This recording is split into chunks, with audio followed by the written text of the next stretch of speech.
Tuesday, April 14th, 2020.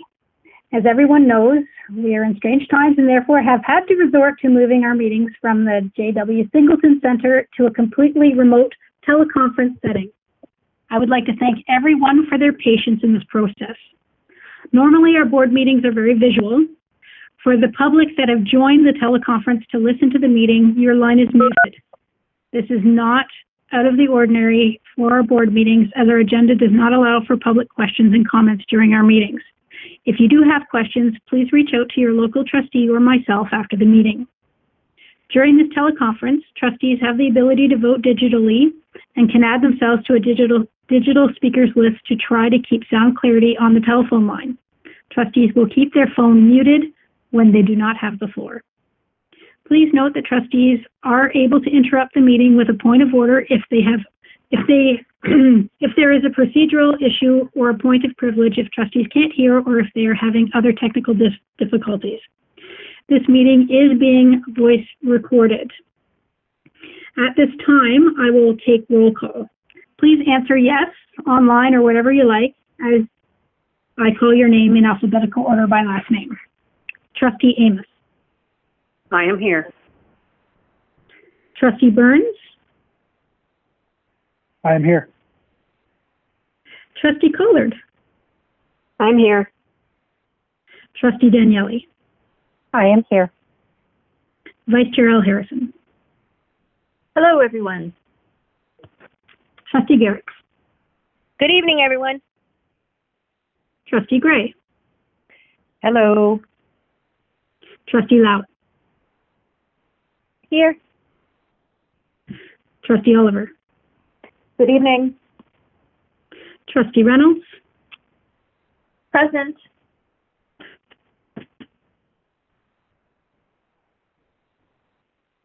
Trustee Rocha.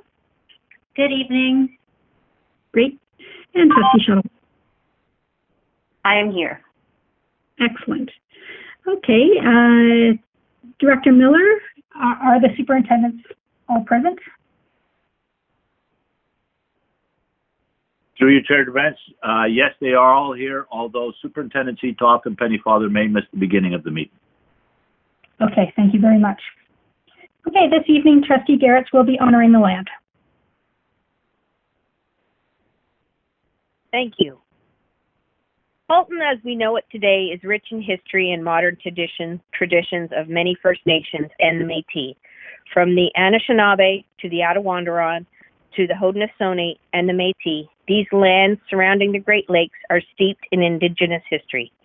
As we gather today on these treaty lands, we have the responsibility to honor and respect the four directions: land, waters, plants, animals, ancestors that walk before us, and all the wonderful elements of creation that exist.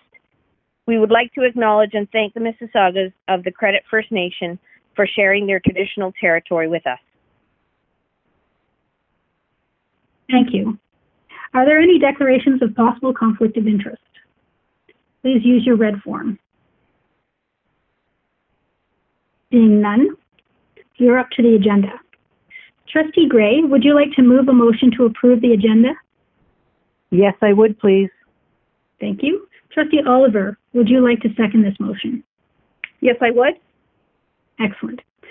Is there any further discussion? Seeing none, please use your blue form to vote in favor of approving the agenda.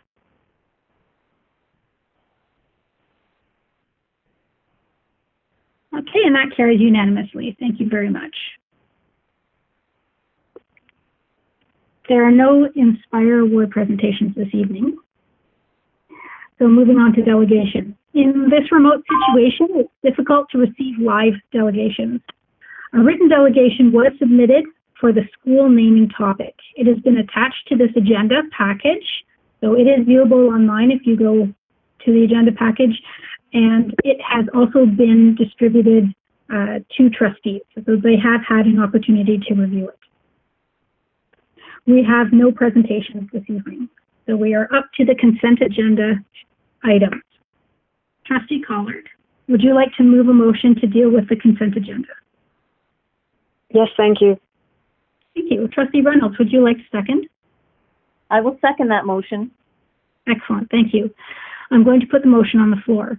Be it resolved that the Halton District School Board approve the consent agenda action items and receive the information items for April 14, 2020. Are there any items that need to be pulled for discussion? Please use your red form.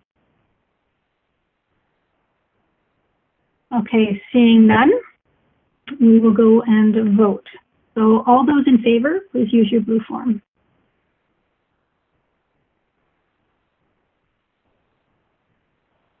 And that carries, that carries unanimously. Thank you very much.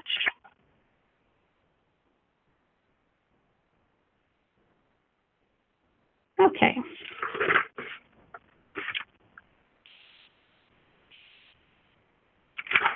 We are now up to ratification action items.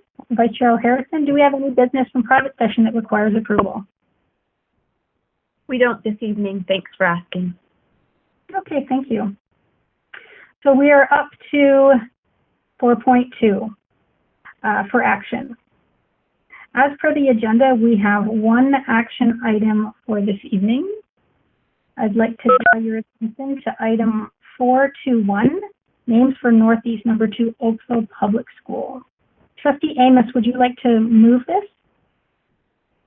Yes, I would be honored to. Thank you. Trustee Rosha, would you like to second? Absolutely. Okay.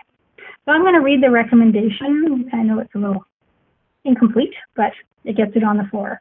So be it resolved that the Halton District School Board name the new elementary school Northeast Number 2 Oakville, located at 3199 Post Road in Oakville, blank. Is there any debate before we start the process? Okay, Trustee Amos. Yes, thank you.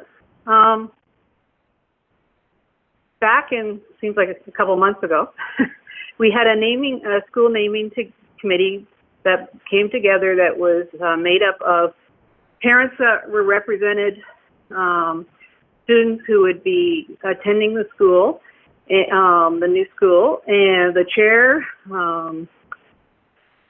Marnie Denton, the superintendent, and the new principal. There was quite a list of names that were submitted by the public, and after that, we discussed all the names, and as you can see from the paper that's before you, there were 3 names that came, but there was one that was at the top of the list for every person in the committee. And that name was Dr. David R. Williams Public School. Dr. Williams is a retired astronaut who has been on 2 space shuttle missions. He was the first Canadian to walk in space. He has received numerous degrees, is an acting doctor, he's an aquanaut, and he's actually now an author, and an author of children's books.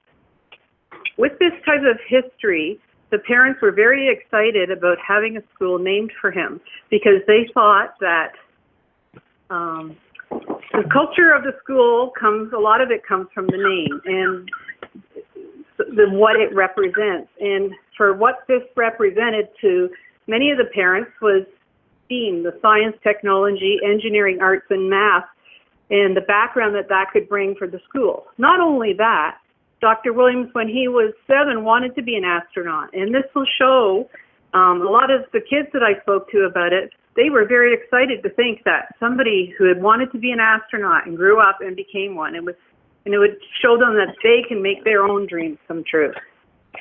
I went out to the community and shared the different names, and there was overwhelming support. Probably 95% of the community have supported this name.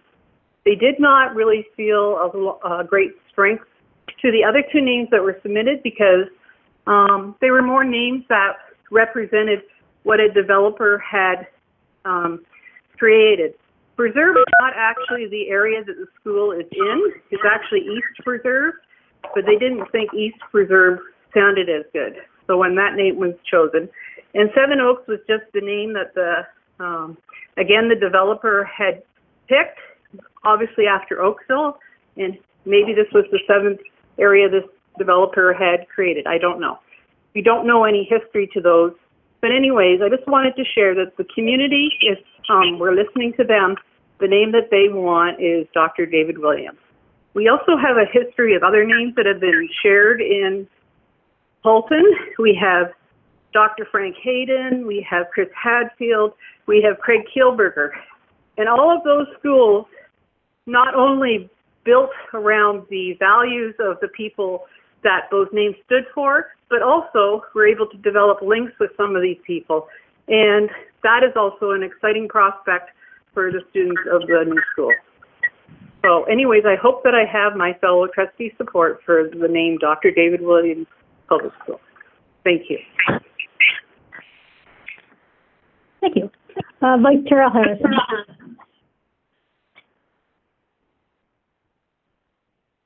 Thank you. I'm going to just, I guess, seek advice on, my question is related to the process as opposed to the outcomes. Do you think that it's okay to ask that question here, or should I hold it until trustee questions and comments? I think that might be more about questions and comments. Okay.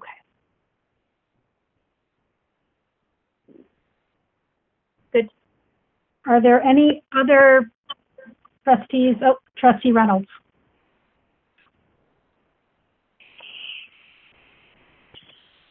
Okay. Oh, can everybody hear me okay? Yes. Okay, good. Thank you. So school naming is a significant honor, and I take it very seriously. Schools are the heart of the community, whether you have kids who attend school or not. And I give a shout out to thanks to the 600 plus submissions of names that of people who had cared enough to connect with us and share their preferences. Also, kudos to the committee members that whittled down this list so that we could undertake our board governance procedure tonight. As trustees are tasked with making this final decision, I feel it's important to share my philosophy that I have on this topic and my preference for moving forward. Please know this, by no means is this a reflection of any of the individuals recommended, nor of our past board practices. This is my philosophy. I struggle with our current policy that allows the name of a real person to be put forward to name a school. For a couple of reasons. School names must stand the test of time. The fact is, attitudes to people can change, and so can people. Behaviors that seem in good taste and actions that are positive today could be different tomorrow. And our job as trustees is always to mitigate risk to the board. Going forward, if trustees continue to name schools after living souls, we have to update our board governance procedure, since it really does not address the unnaming or renaming of schools. Look, I don't want to debate the decisions that we've made in the past. Our job is to always look forward and make a decision that always considers the possibility of risk. While I absolutely support the decision rendered with my co-trustees, I'd like to leave with just a reminder to both the trustees and the public that a nomination in itself is a form of recognition. And I believe there are opportunities to recognize individuals and their significant accomplishments towards our schools. And I'd encourage every one of the individuals who made a nomination of a live person to consider making a nomination for the Inspire Awards.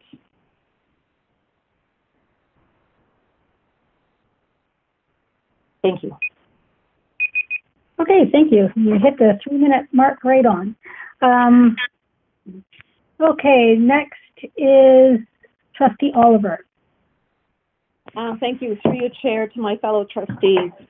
I too take the naming of a school as an incredibly important task. A school, after all, is one of our core institutions, a long-lasting community hub that will continue into the future for decades, and it is a second home for all of its students and even staff. Therefore, as a matter of principle, I support historic figures with positive values and preferably a strong connection to the local community. I support local geographical and landmark designations, even local flora and fauna, as these sorts of names, I believe, can stand the test of time and affinity.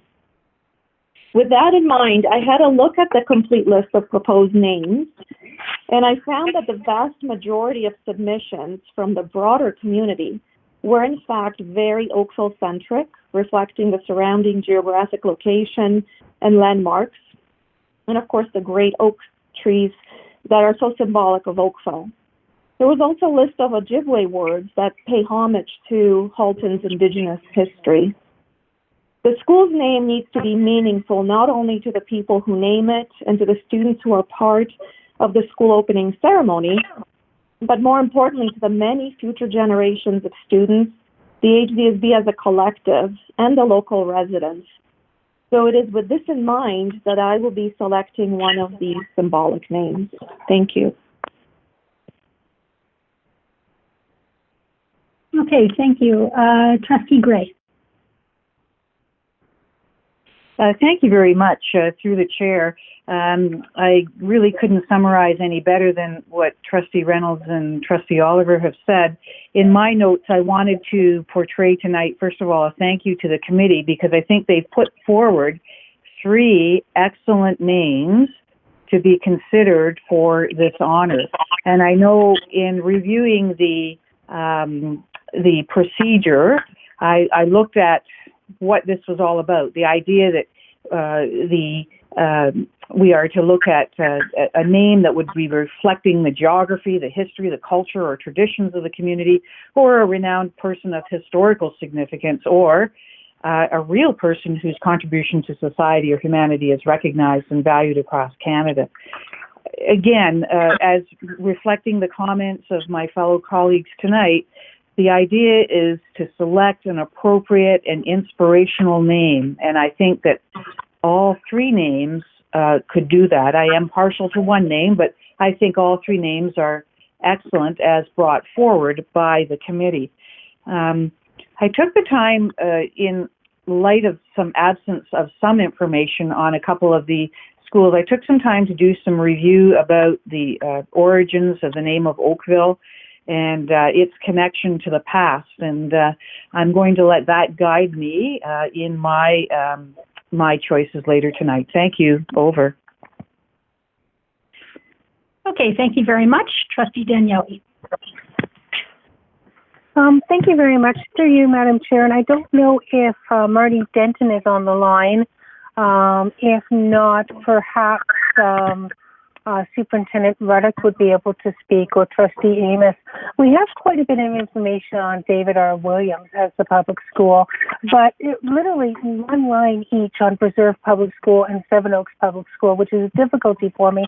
There's so little there. Can somebody help me understand how these 2 names rose to the top of what is apparently a list of about 600? Because it doesn't. I'd like some justification for how these names were chosen, because we don't have anything in the paper. Over. Chair Vance, can I just comment first? Yes.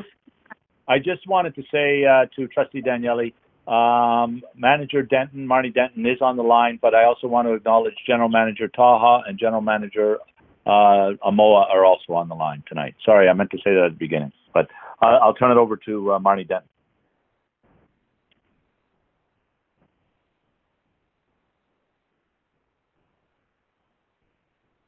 Marnie, you may have to hit *6.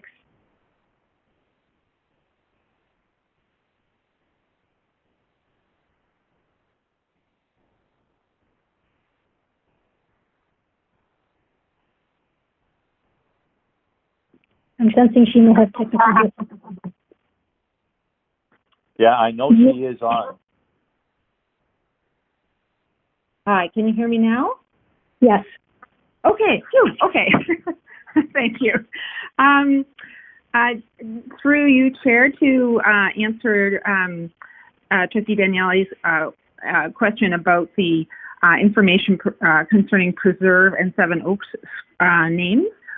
In the board Q&A document, I did indicate what I learned about those two areas and why they, those two names I should say, and why they were submitted.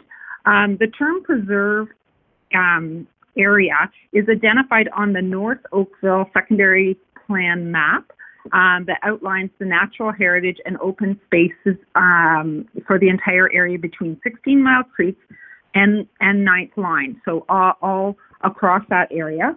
And it indicates areas that are, as far as I understand, are preserved because they are part of the watershed area. And I think, I shouldn't say I think, I don't know how the name Preserve became so connected to that area, but I did, there is one road in the area called Preserve Drive, so presumably the town of Oakville adapted that name for that, partially for that reason. I connected with the planning department before our last meeting, and the town of in the town of Oakville, and they advised me that the two names Preserve and Seven Oaks were names created by the home builders and developers for marketing the homes in that area, and that parents on the committee also indicated to us that families use the terms I live in the Preserve and I live in Seven Oaks as ways to indicate the community that they live in. Okay? Thank you. Do you have a follow-up at all, Trustee Daniele?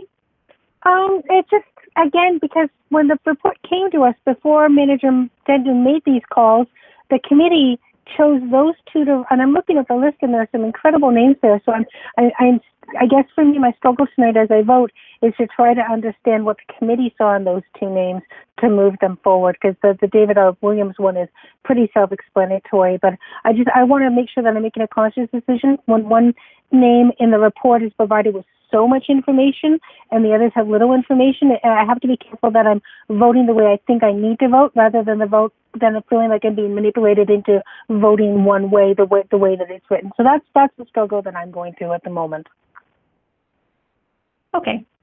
We're going to go to Trustee Garrett and then Vice Chair Harrison, and then we'll keep going. I see names keep popping up in the list.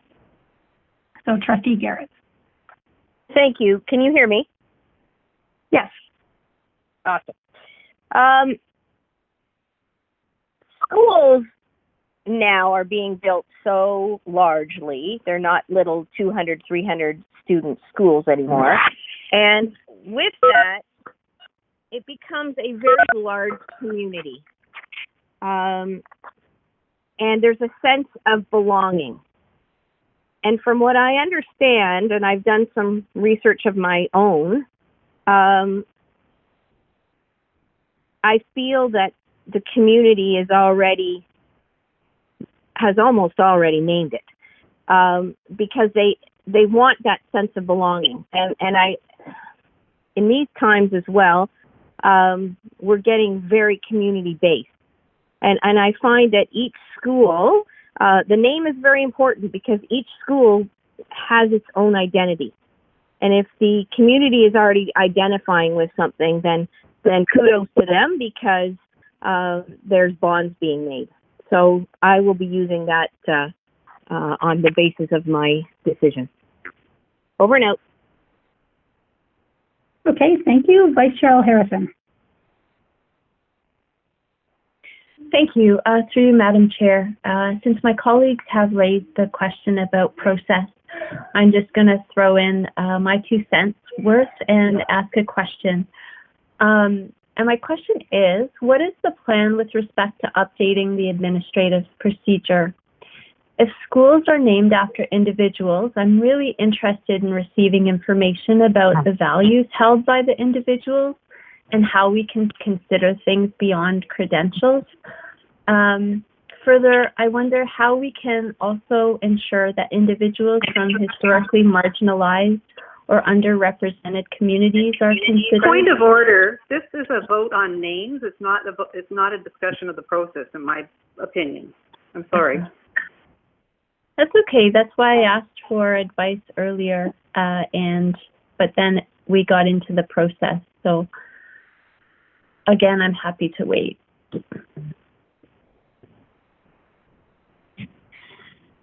Okay. We still have some more first-time speakers. Trustee Rocha. Through the chair to everyone. So I liked receiving the 3 names, and I did enjoy the detailed explanation for Dr. David Williams. I did do some research of my own for the Preserved School and Seven Oaks. Going back on what some other trustees said about mitigating our risk, as far as naming a school after a person, I think it's based on what we've seen to date. I think it's a risk that I think I personally am willing to take. I think the board can take it too. And if at any point in time something changes, we can relook at our processes.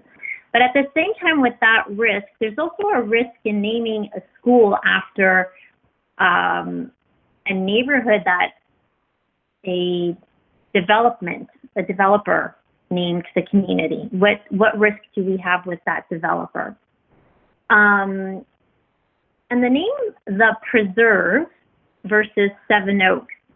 The Preserve is a very large area that already has a school in it.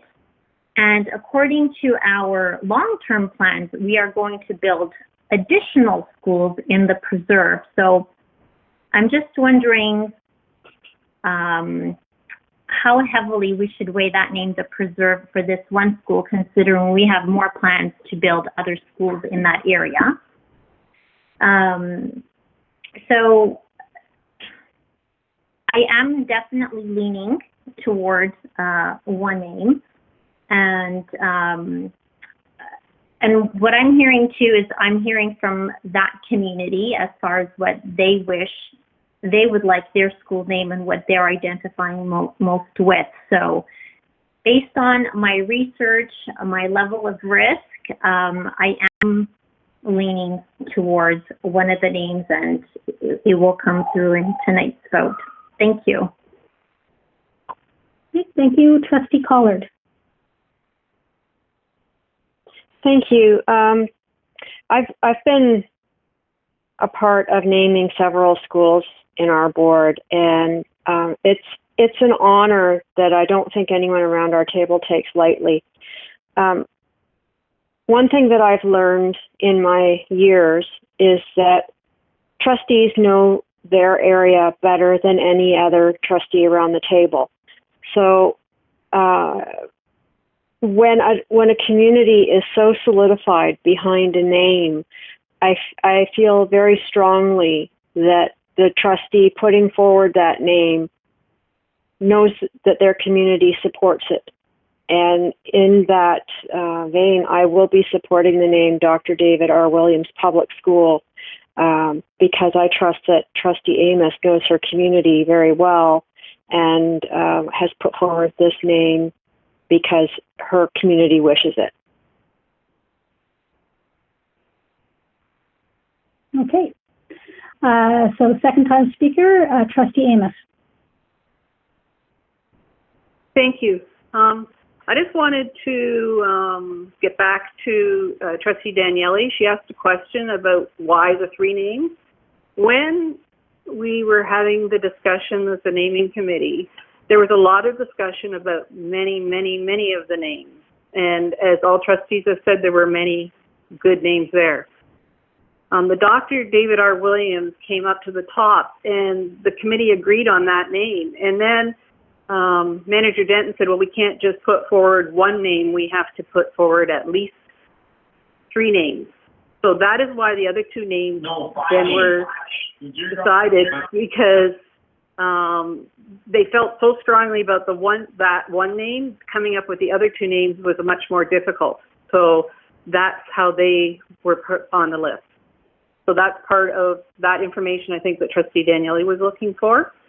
I did share with trustees some emails that I did receive from my community, and I will let you know that on many of the Facebook groups that they have, I had posted the information there as well, and I got the same feedback as what I had shared with you, that I would say that of all the people I've spoken to and the students, that 95% of the people support the name Dr. David R. Williams. And I do understand some of the concerns being brought out, but I do also think you have to look at the other side, the rewards. And I can't think of anyone better who represents great achievements and is an Oakville resident, and also ties in with a lot of the different things that we want our students to learn. So that's all I can say. I'm trying to represent my community the best I can, and I'm sharing what they have asked me to share with you. Thank you. Okay, there are no more speakers on the speakers list. Almost everybody had an opportunity to say anything, to say what they had to say. So we're going to move forward with the procedure. So we will now follow the board selection of nominee process from the school naming board governance procedure adapted to the remote meeting environment. The nominated names, as they appear on the report, are Dr. David R. Williams Public School, Preserve Public School, Seven Oaks Public School. I will now individually invite each trustee to indicate their support for one of the names proposed. All proposed names which have received the support of at least one trustee will be considered on the short list and shall be eligible for selection by ballot as the board's nominee. So I'm just going to go through them in the order that I went through before. Okay, so Trustee Amos. I'd like to support Dr. David R. Williams Public School. Okay. Trustee Collard. Dr. David Williams. Trustee Daniele. Just as a point of clarification, I'm just saying the name that I would like to see on the ballot now, not necessarily the one I necessarily have to vote for. Am I understanding that correctly? Because I'm still thinking. Or is this the ballot? This is not the ballot. This is to show that there's, if all 3 names are not supported during this part of it, like if one is not supported, it will not make it to the ballot. Then I am going to say Dr. David R. Williams at this point. Okay, thank you. Vice Chair Al Harrison.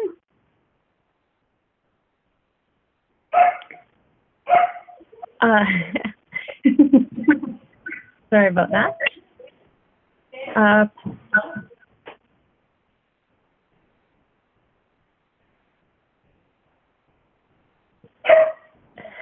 David R. Williams Public School. Thanks. Okay, thank you. Trustee Garrett? I'd like to see Seven Oaks Public School on the ballot, please. Okay, thank you. Trustee Gray? Seven Oaks, please. Thank you. Trustee Oliver? Seven Oaks, please. Okay, thank you. Trustee Rocha? Dr. David R. Williams, please. Okay, thank you. And Trustee Shuttleworth? Yes, Dr. David R. Williams, please. Okay, and myself, I'm also Dr. David R. Williams. So, Preserve did not make the list, so it will not be available. Point of order. Point Yes? of order. You've missed Yes. me, Trustee Reynolds. Oh, I'm so sorry, Trustee Reynolds. I don't know how I skipped you. Yourself? Seven Oaks Public School, please. Okay, so I'm so sorry about that. So Preserve has not made the list. Did I miss somebody else? Is somebody speaking? Okay. Madam Chair, what about our student trustees? Oh, okay. I shall include them. So, Trustee Lau. Seven Oaks. Okay, thank you. And Trustee Burns. Dr. David R. Williams. Okay, thank you. So Preserve has not made it through this part of the process, so it will not be making it onto the ballot. So we will move to the next step.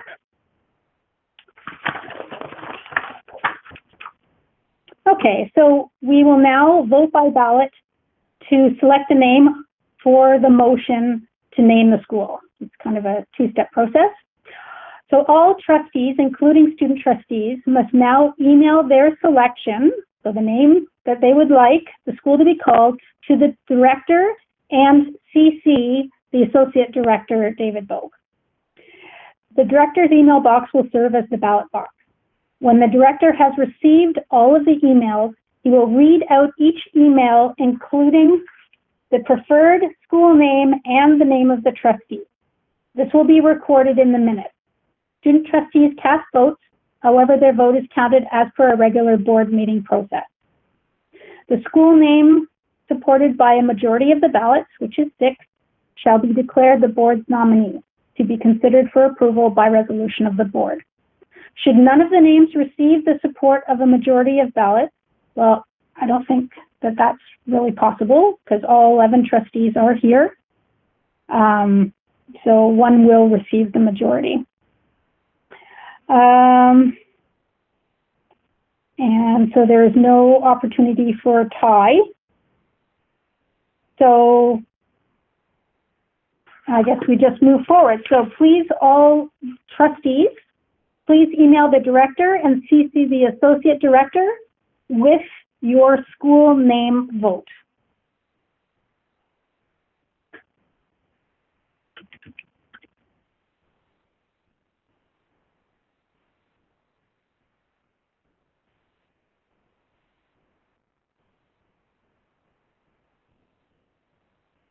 And I'm sorry for the dead silence on the phone right now.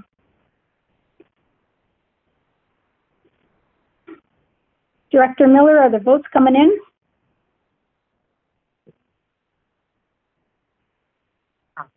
Through you, Chair Drabens, yes, they are. Still awaiting some. That's good news.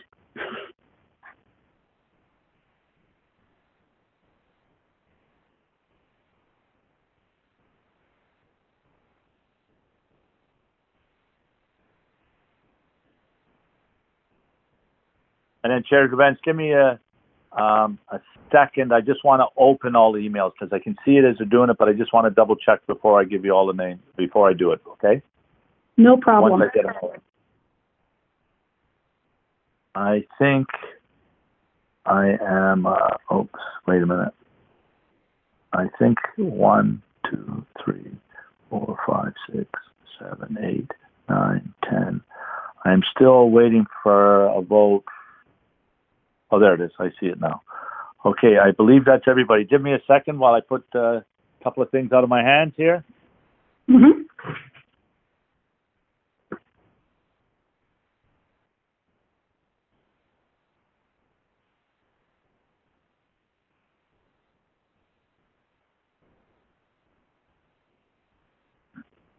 Oh.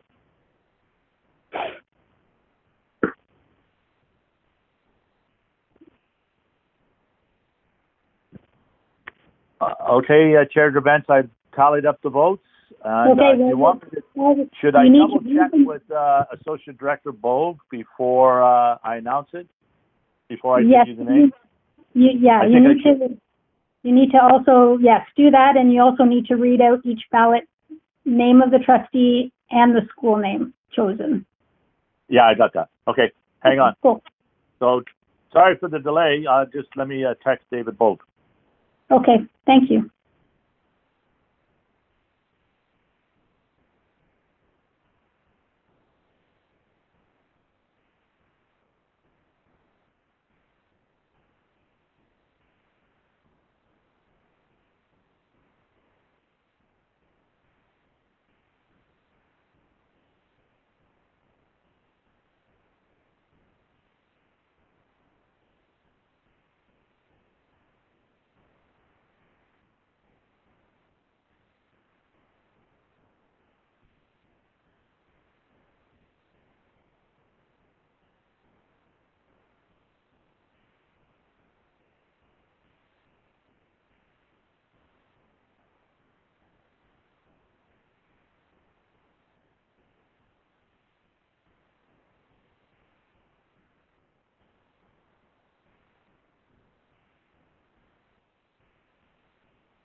Just waiting for Associate Director Bolt to read my text.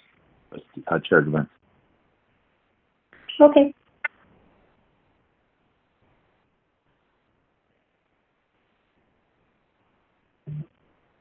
Okay, we're in agreement that we have the numbers. Okay. Please provide us the information. I will just read them out in the order I have the trustees' names written down on my chart. Is that okay? Yes. And so I read the trustee's name and who they voted for, correct? Yes. Okay. So, Trustee Oliver, 1 vote for Seven Oaks. Chair Grabantz, one vote for Dr. David R. J. Williams. Trustee Gray, Seven Oaks. Vice Chair Al Harrison, David Williams. Trustee Amos, Dr. David Williams. Trustee Collard, Dr. David Williams. Trustee Garrett, Seven Oaks. Trustee Daniele, Dr. David Williams. Trustee Reynolds, Seven Oaks. Trustee Rocha, Dr. David Williams. Trustee Shuttleworth, Dr. David Williams. Trustee Lau, Seven Oaks. And Trustee Burns, Dr. David Williams.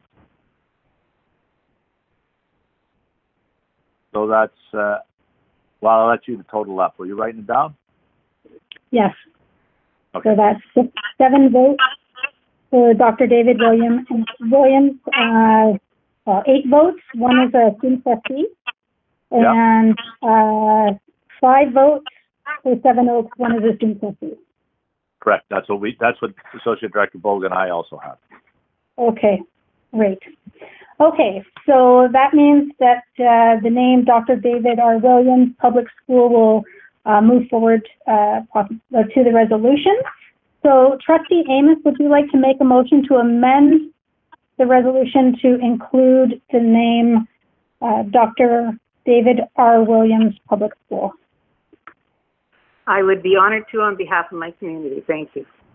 Thank you. Trustee Daniele, would you like to second the motion to amend? Yes, thank you, I would. Okay. So I will read the, okay, so we need to vote on that amendment. So I know it's kind of perfunctory, but we're going to just do it. So all in favor of making that amendment, please use the blue form.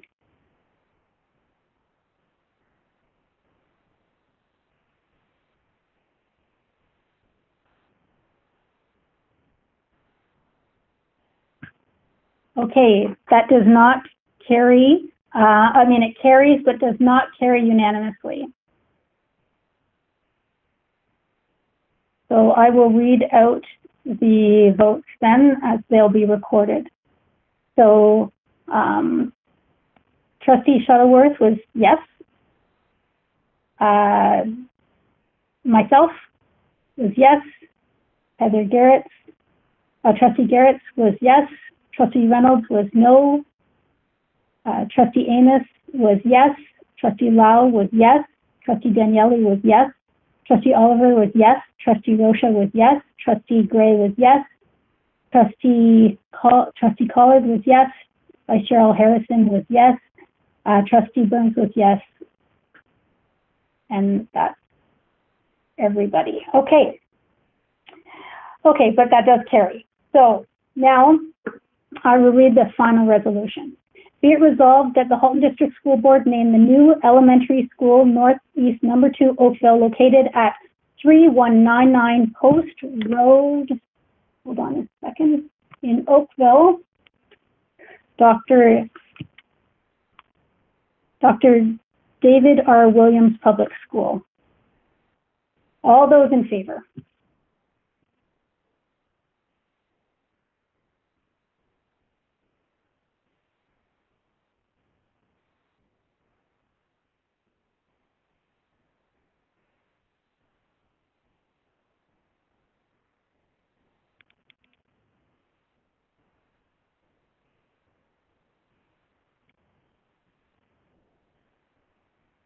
Okay, and that carries, but not unanimously, so I will read out the names. So, Trustee Amos, yes.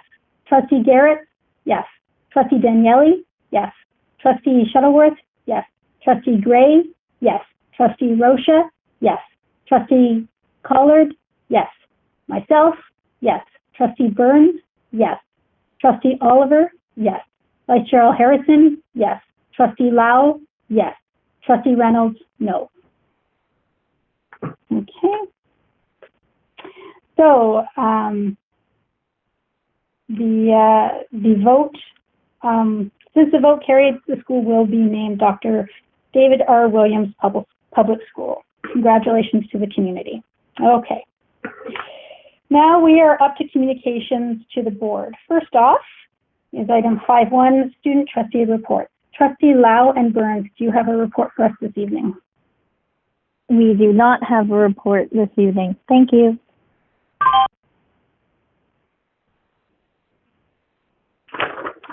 So we are up to action items for May 6, 2020. Sometimes we have items that meet established criteria to come to the board table twice before voting. We have no items this evening that meet that criteria. So we do have one information item for this evening, number 531, Budget Stakeholder Feedback Report 20039 on page 12 of the board package. Trustees, as Superintendent Nagoy is speaking, please feel free to use the red form to indicate that you would like to speak. Superintendent Nagoy, the microphone is yours.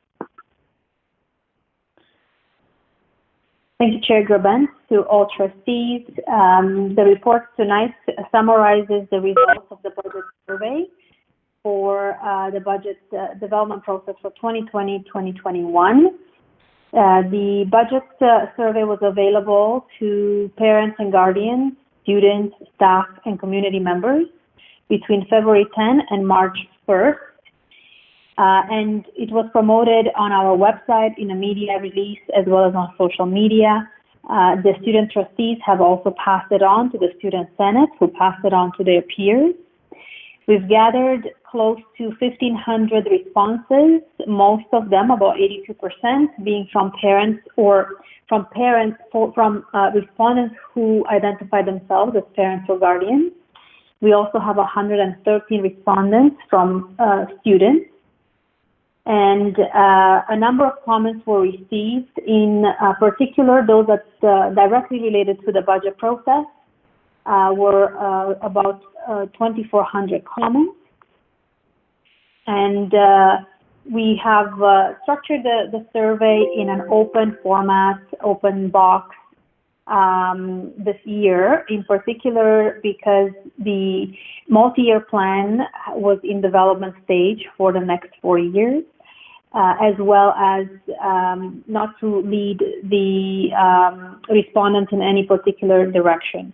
But we did ask for the respondents to provide us with themes or comments for areas of priority and future investment, and areas where they would see that we could look at efficiencies and savings. In your package, page 13, I just wanted to note right at the top, it should say key themes identified with regards to areas of investment and future priority. And they related to the upkeep of our schools, including common areas and outdoor spaces, focus on building new schools to address growth in enrollment, looking at additional support and positions within the areas of special education, guidance, library, English as a second language. There was themes around additional investment in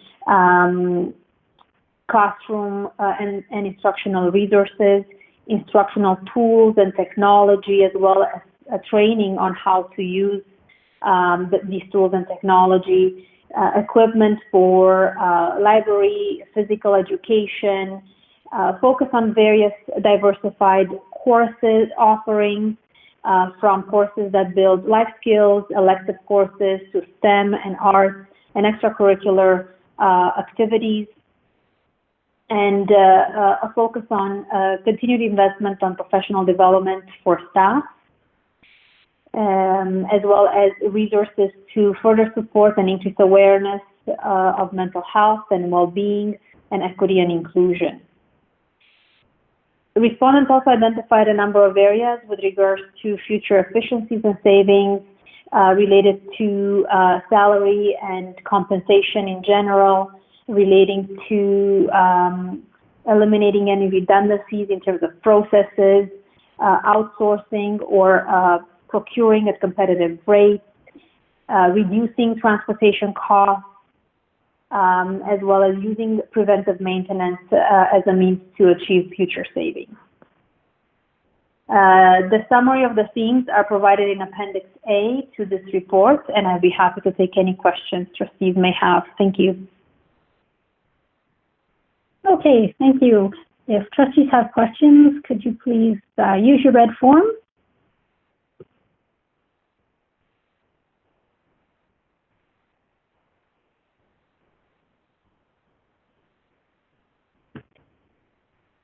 Very good report. There are no questions. Thank you very much. Okay. We are now up to notices of motion. Trustees. Sorry, I did request to speak, but it didn't seem to go through. Margot. Oh, okay. Go ahead, Trustee Shuttleworth. Go ahead.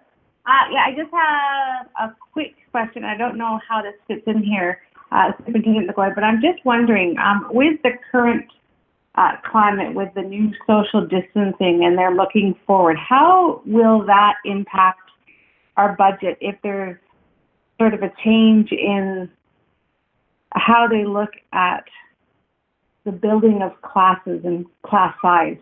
I don't know if I'm being clear. It's kind of something that came up when I was watching the news today, and I was just wondering if that has an impact on what we're doing and how it would over.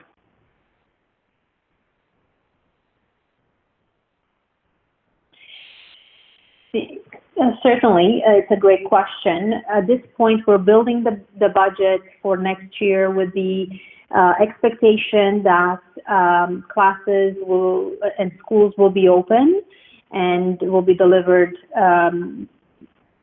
within our schools. In terms of class size, whether distance learning is continued, class size derives our funding and assigns a number of pupils per teacher, per staff. That would not change unless there's a ministry direction to do so. So that would then be reflected in how we would staff, would be reflected in how we get funded. There is no expectation that will change for the following year.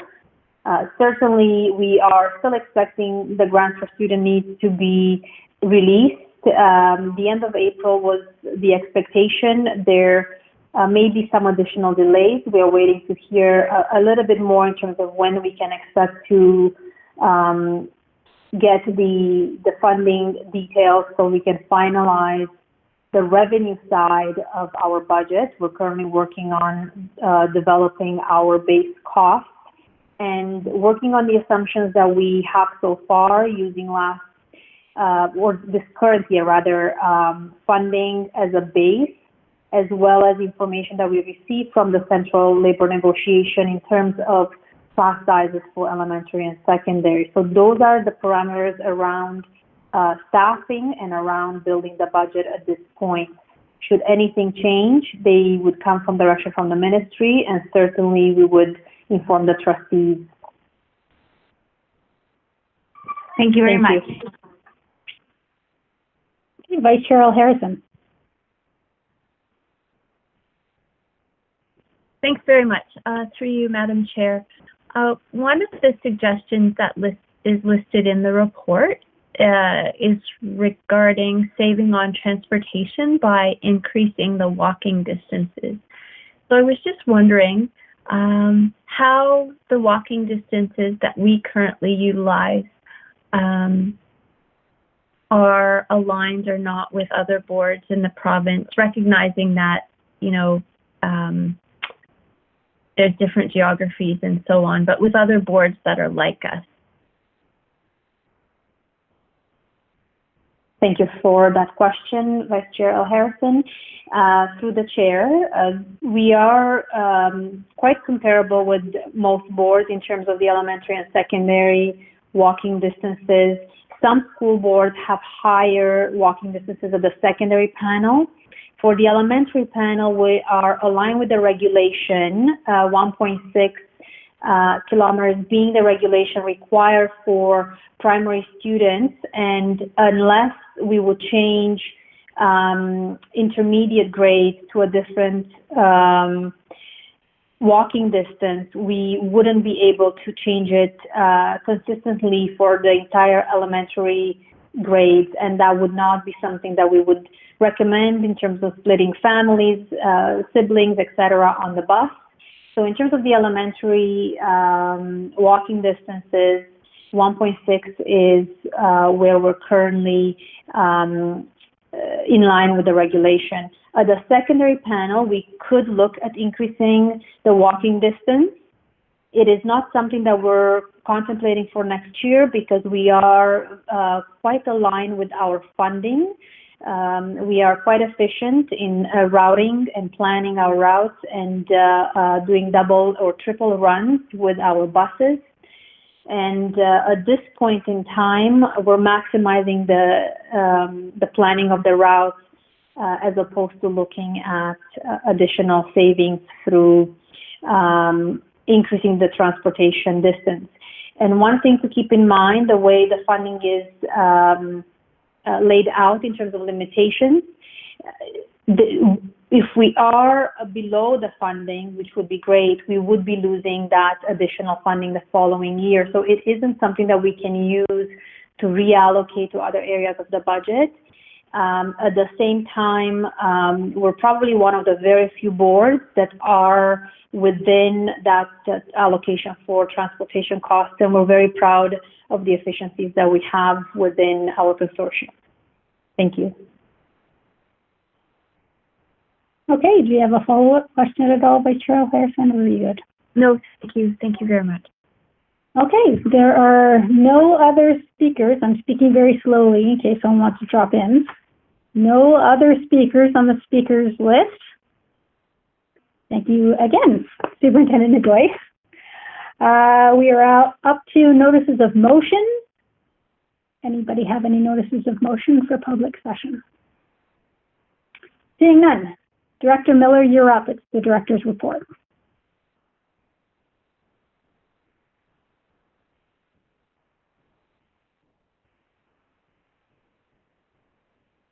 Director Miller?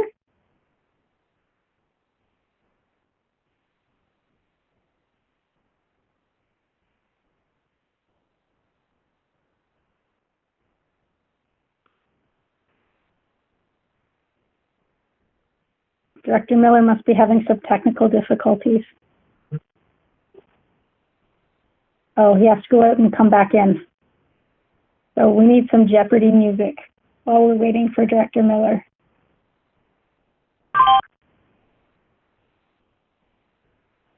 I do believe that's the sound of him leaving.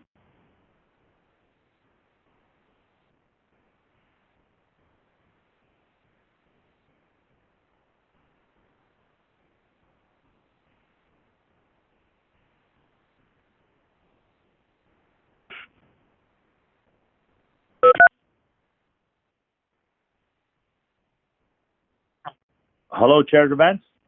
Yes, we can hear you now. Okay, thank you. Yeah, I couldn't unmute there.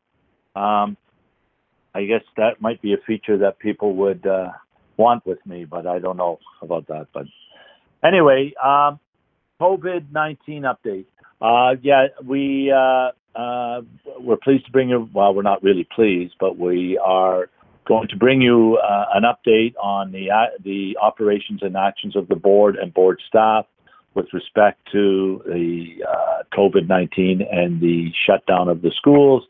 I'm sure you heard the Premier today suggest that schools will not be back in place May 4th. We have no further information on that at this time. I'm sure in the coming days we will get more details as to exactly when we will be at school. Our students will be back at school, or at least if there is an extension to the shutdown. So we may not have a final date, but we will get some information, I'm sure, in the next couple of days about the next possible date.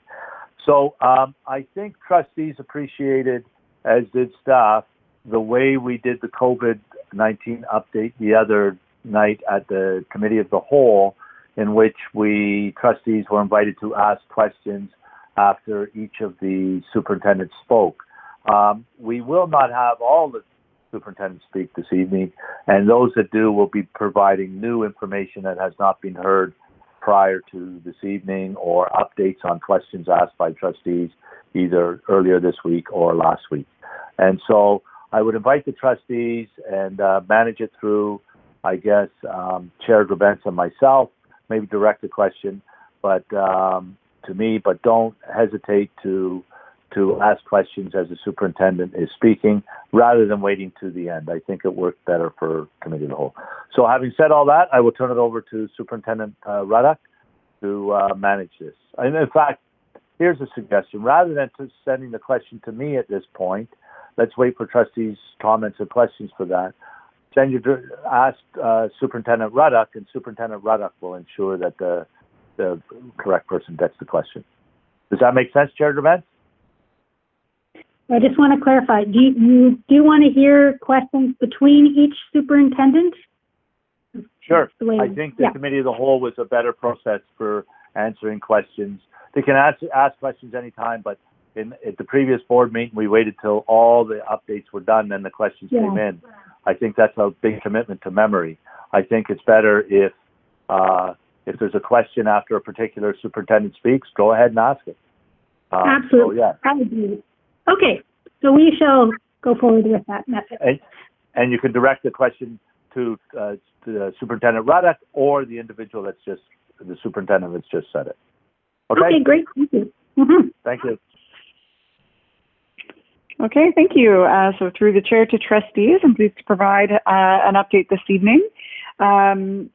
We are now in week 5 of working from home, and so I think we found quite a good cadence. And with that, we have adjusted the frequency of our committee meetings to 3 times a week. And as Director Miller said, we're going to touch on some of just the new key pieces. So you won't hear from everyone this evening, but certainly if you have a question for a superintendent that you don't hear from, then certainly we can direct those at the end. I'll start us off with the additional access day for devices and equipment. We are opening up schools to administrators tomorrow to get in and organize some additional devices and requests for specialized equipment. We recognize that once we loaned out a number of devices in the first round, some additional expressions of need came in, and so we are facilitating a second curbside pickup day. So following tomorrow's organization, principals will organize a curbside pickup for parents and guardians on Thursday. So we hope that this gets more devices and specialized equipment into the hands of those who need them. At this time, we're not looking at an additional day for staff. However, we recognize that some staff have now realized they need some materials, and they can access those through their principal, who will facilitate a curbside pickup for them as well on Thursday. And I just got a text from Superintendent Puccetti that she is frozen and she's going to come back in. So if you don't mind, we will start with Superintendent Newton and the HSTS deliveries.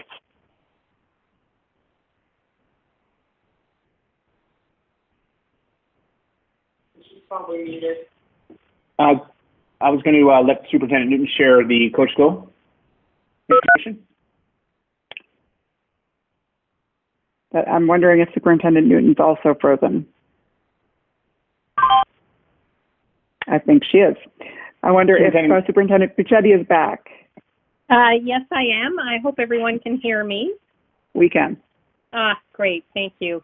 So I am going to provide you with a brief update. It is a constantly evolving world.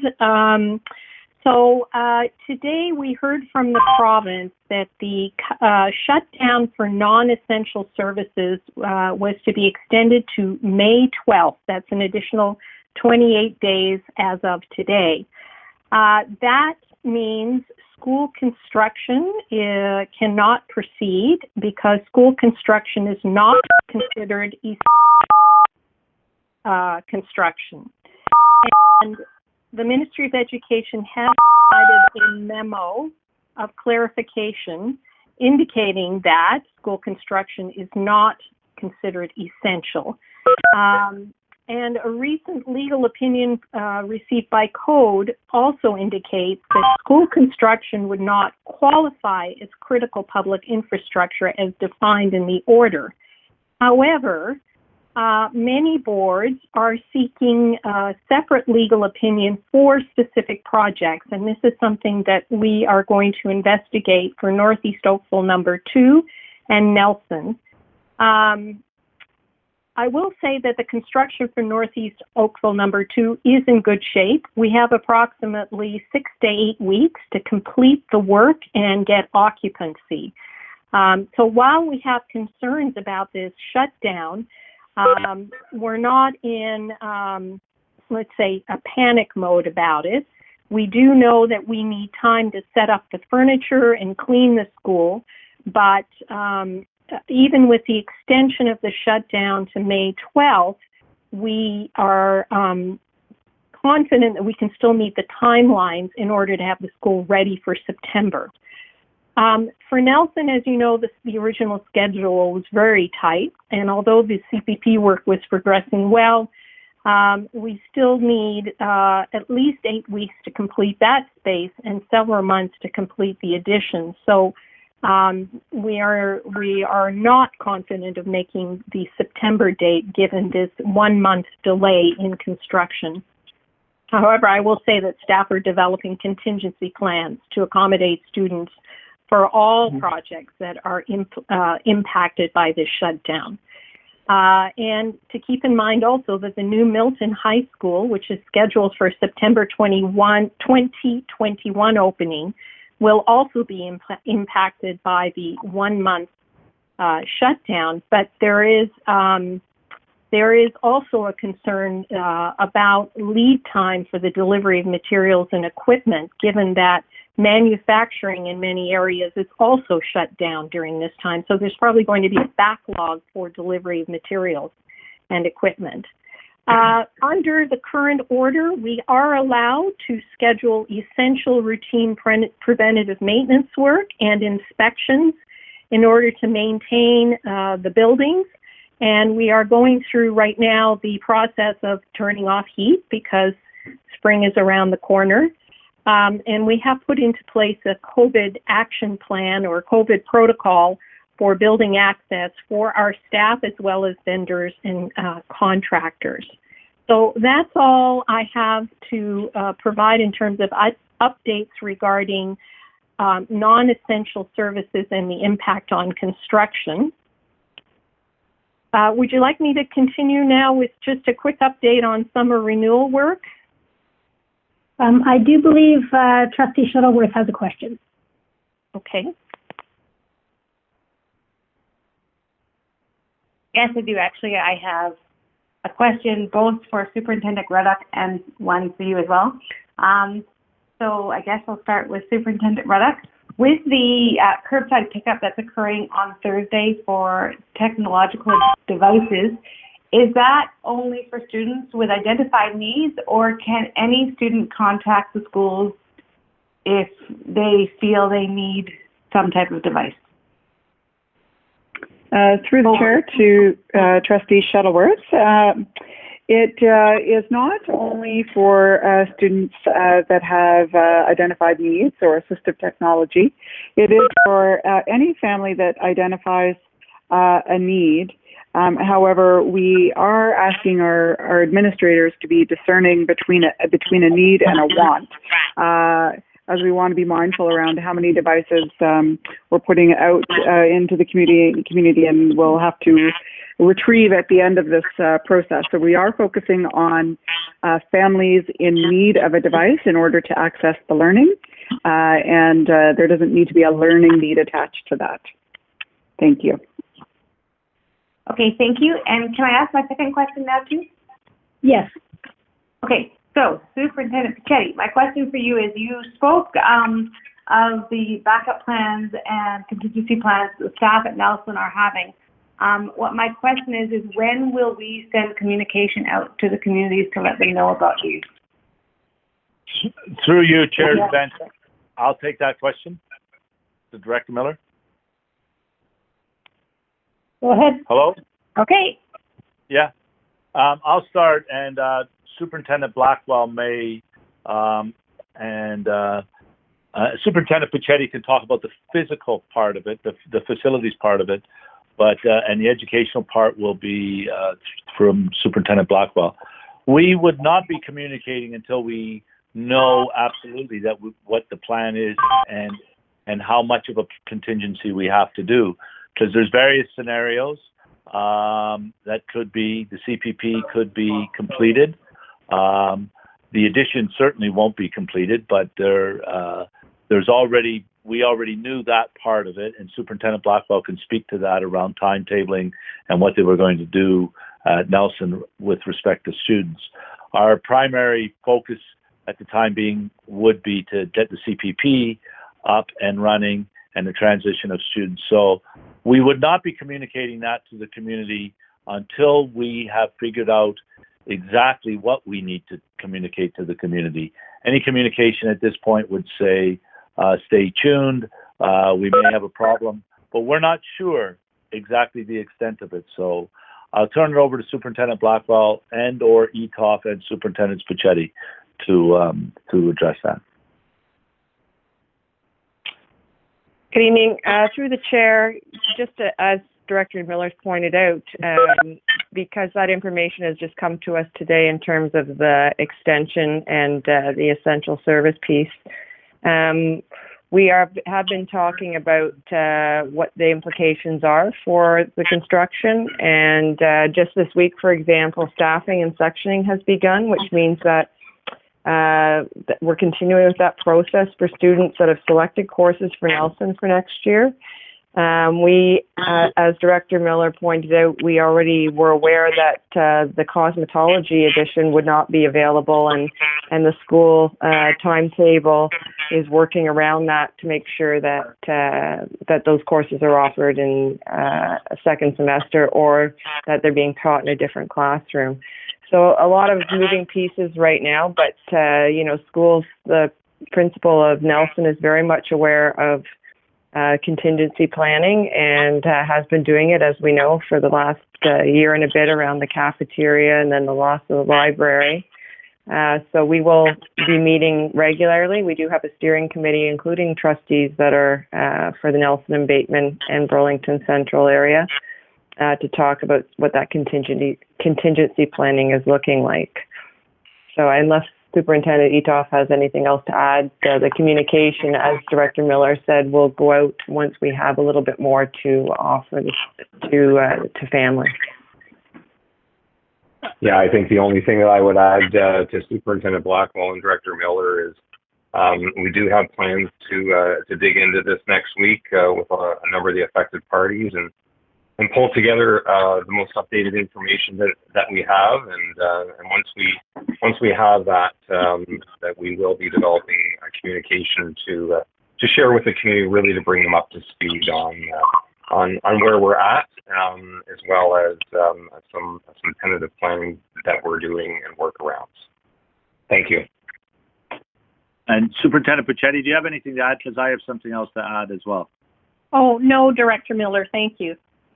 So also, Trustee Shuttleworth, and through you, Chair Grubens, to Trustee Shuttleworth and all trustees, this is not a unique circumstance to the Halton District School Board. Many boards are having some challenges with construction or renovations that they require for accommodation purposes for September.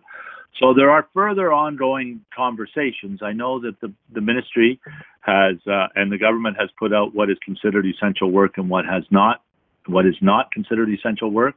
And at the moment, school construction is not considered essential work, but there are ongoing conversations around that. So hence one of the reasons that we prefer to have more information. We intend on communicating to the community as soon as we are able to, with information that can address some of their concerns and issues rightfully, that would a communication devoid of any information or facts would create. I would also say this, and Trustee Collard has mentioned this several times, as have you, Trustee Shuttleworth.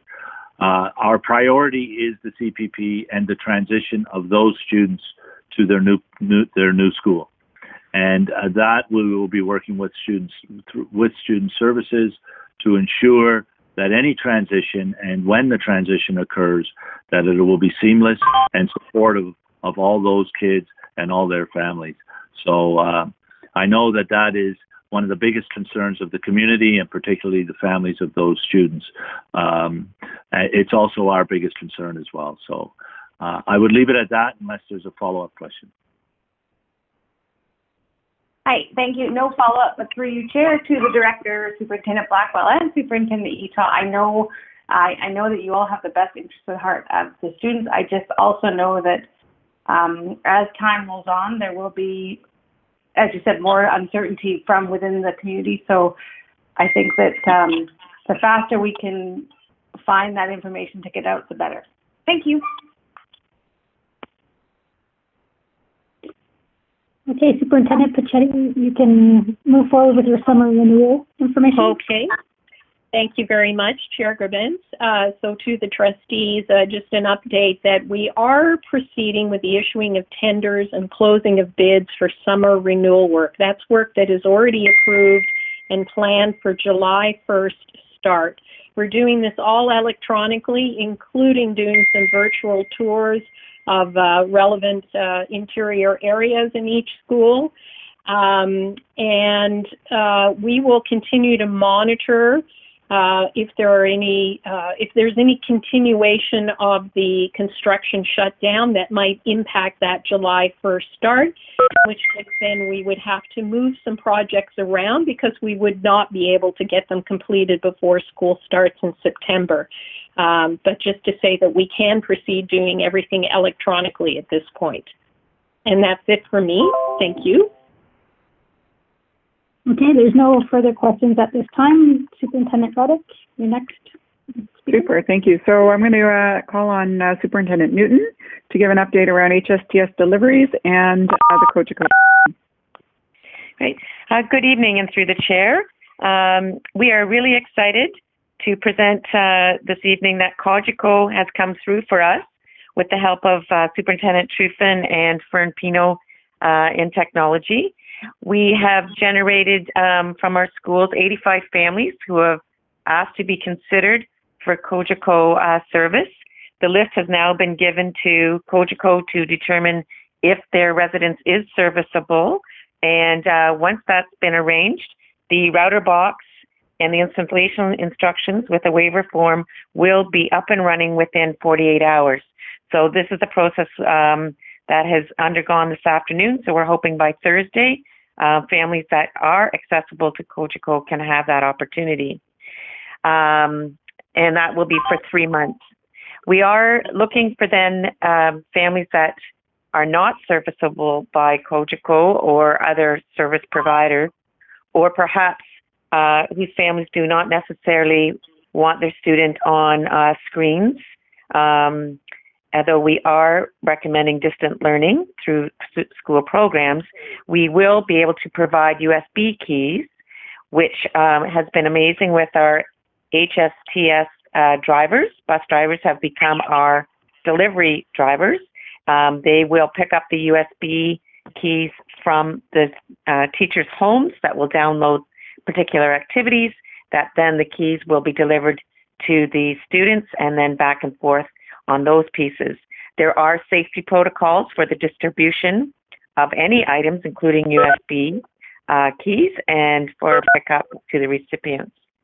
In addition, the HLF and the Rotary clubs across the entire Halton region are phoning and asking how they can help and contribute funds to support any costs that are associated with learning materials, devices, or connectivity.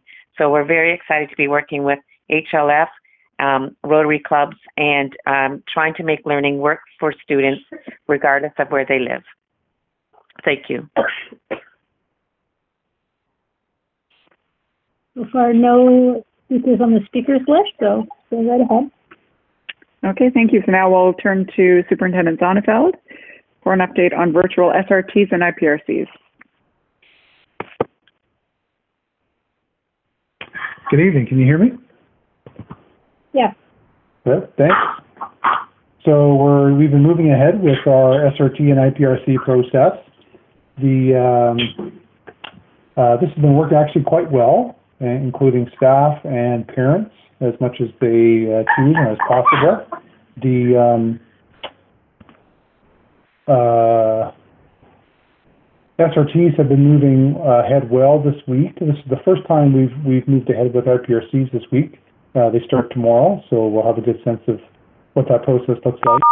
We are waiting for a ministry memo on this, as they promised some direction around special education and a variety of processes, including these. So we're waiting for that memo, and also how we're going to proceed with IPRCs. Sorry, with IEPs. I'll stop there. Okay, there are no speakers on the speakers list right now, so continue. Okay, well, keep going. I'm going to turn it over to Associate Director Bogue for some feedback on week 1 of our distance learning. Thanks, Superintendent Ruddock. It is only after week 1, so this is pretty early days, but we wanted to provide a little bit of an update to trustees on how things have gone over this first week. We are finding that, despite the significant change, that teachers and students are adjusting to the new model, and we're finding that teachers are trying to find a variety of ways of connecting with families and students both. We, as trustees know, our school programs department has invested a lot of time in producing continuity of learning materials, resources, and planning, and so on. And I know our staff in schools have been very, very appreciative of that, of the work of school programs departments and the IPL. They think it's set them up for a very successful start to all of this. From a family perspective, we know our families have been appreciative of the technology support that they've received, Chromebooks, and now Cogeco. We've got some positive feedback around that. And we've also got positive feedback from our families around some of the work that our translators have done. And this, many of our families, as trustees know, where English is not a first language, this has been a bit of a struggle. And so translation services have been initiated through our Welcome Center. And, and that's been a very successful for families that need that service. From a family perspective, we are finding still that there's a broad range of expectations in terms of what this should look like, and a broad range of both student and family responses, meaning that some families have been very keen and got right on board and tried to get into a bit of that rhythm in terms of this new distance learning model. In other families, it's been a little bit more of a struggle. So that's an area that we will look at a little bit more deeply and try to work on those families that have not been as ready to come forward and engage in this new way of learning. Certainly, some of the challenges that we're seeing around engaging students would be some of our kids that even in a face-to-face environment, have not always readily engaged in learning. So those families and those kids we need to have a special eye on as we move forward. And we're also finding some challenges around engaging our younger learners, our primary kids. And again, that's, this distance learning model is probably a little bit more ideal for adolescents, but not so much for our younger students. And so that's a little bit of the early feedback that we've learned. So we'll look at some of those pieces.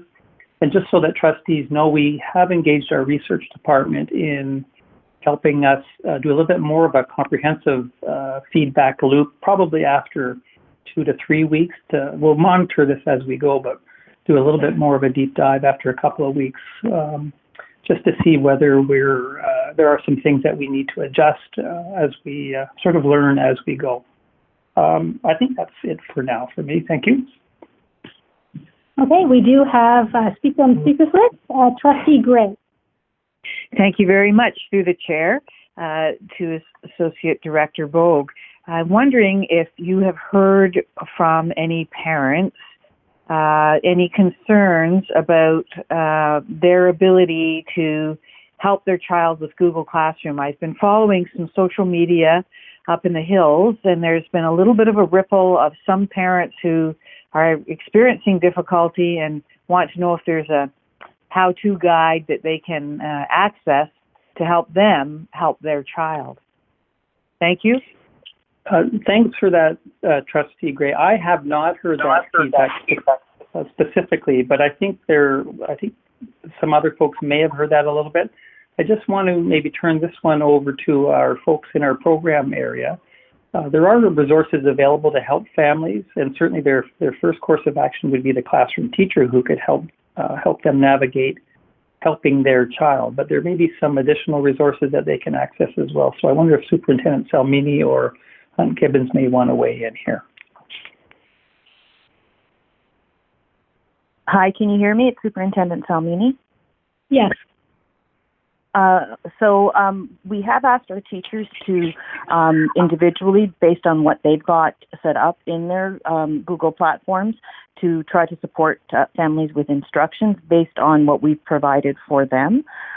Certainly we can take that back and see if we can create something a little more generic to offer to the teachers if it makes sense within their virtual classrooms to share with parents. But I haven't heard a lot of people saying that parents are having difficulty, but certainly we can check back in with staff and see what the need is and create something more generic that they can modify perhaps. And I would just add, it's Superintendent Hunt Gibbons. I would just add that from a secondary perspective, our efforts in helping those in need of help have been focused on those in need of translation services. So it's not parents that are having the issues because we expect the kids to understand how to do it at high school. But we do have some language learners who are struggling with the instructions, and we're working towards helping them and translating things for them to ensure that they know exactly what they're doing and how they can participate. Over and out. Thank you. Okay, there aren't any more speakers on the speakers list right now, so continue.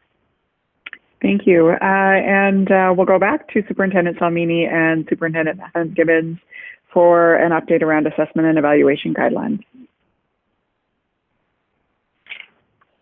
It's Superintendent Salmini. I just have a brief update today. During this time, the teachers will be using assessment for learning, so formative assessment strategies to gather evidence of how students are progressing in their learning, with the purpose of providing feedback to their students to support that ongoing learning during this closure period. final report cards for elementary students, including the kindergarten communication of learning, will be issued. In determining final grades for the report cards, teachers will use evaluation information that was gathered prior to March 13th. And also the kindergarten communication of learning will be based on the educator's observations of key learning and growth prior to March 13th as well. Currently, our school programs department is updating resources for educators with formative assessment strategies and what that might look like in a virtual environment and how they might establish routines best in this learning environment, because it is different than it is in a regular classroom. And so we are supporting them in this work. Over and out. Okay, there's no speakers on the speakers list. Go right ahead. Thank you. Through the chair to the trustees, that's Superintendent Hunt-Gibbons. In secondary school, assessment and evaluation continues because marks continue in our high schools. And so all courses are running. Students will receive final report cards and marks for all courses on their timetables. Director Miller has shared out mark expectations and messaging to families and students specific to what they can expect. Grades 12 students know that they don't get a midterm report card. However, they do get midterm marks. They will get them directly from their teachers in the form of an email or a phone call, depending on what platform's available to them. Teachers will be entering those marks in Trillium between the 21st and the 24th in order that we have time to locate any students' marks who are not in a grade 12 course. So any student who's applied to college and has a grade 11 course, for example, on their timetable, those courses count in our college applications. And so we will be identifying those students, collecting those marks in addition to the grade 12 course marks. And those will all be uploaded to our Ontario College Application Service and our Ontario Universities Application Service on April 30th. We have communicated to teachers and to students that these midterm marks will be based on work that was done before March 13th, the school closure, and any learning tasks that were completed after April 6th that improve a student's mark. And that has been communicated with families and with teachers. For students not in grade 12, they do not receive a midterm report card. Their courses continue. Teachers will communicate feedback and the results of any and all marked assignments to students, as they always do. Final marks will be reported on for all students in June. They will also include learning skills, and they will be based on the work completed before the 13th and after the 6th. They will have a focus on improvement as well. However, that doesn't mean that someone can do absolutely nothing and simply earn the mark that they had on the 13th.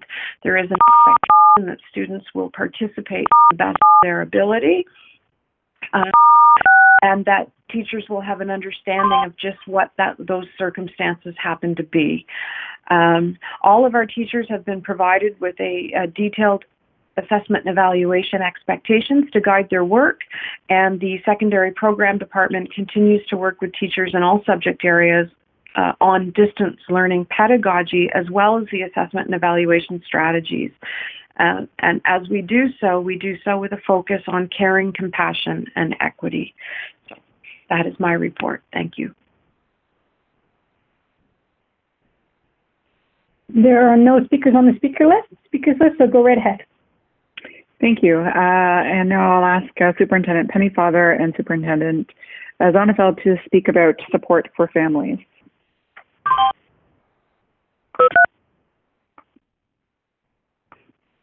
So maybe I'll start. Can you hear me? Yes. Thank you. So we've certainly heard from school staff that we need ongoing support for them as they interact with families and students. There are concerns around what the well-being of our students as they continue to stay at home. And so we've been providing our resources for them in terms of some things that they can be asking students when they're interacting with them and how to respond, and then also how to refer those students and families to a variety of supports within their communities. We do have our social workers and CYCs working with their current caseloads within our school communities. We're looking at expanding those to new referrals in the near future because we know that the needs are there that need to be supported. And I'll hand it over to Superintendent Pennyfather. Hi. Can you hear me? Yes. Good.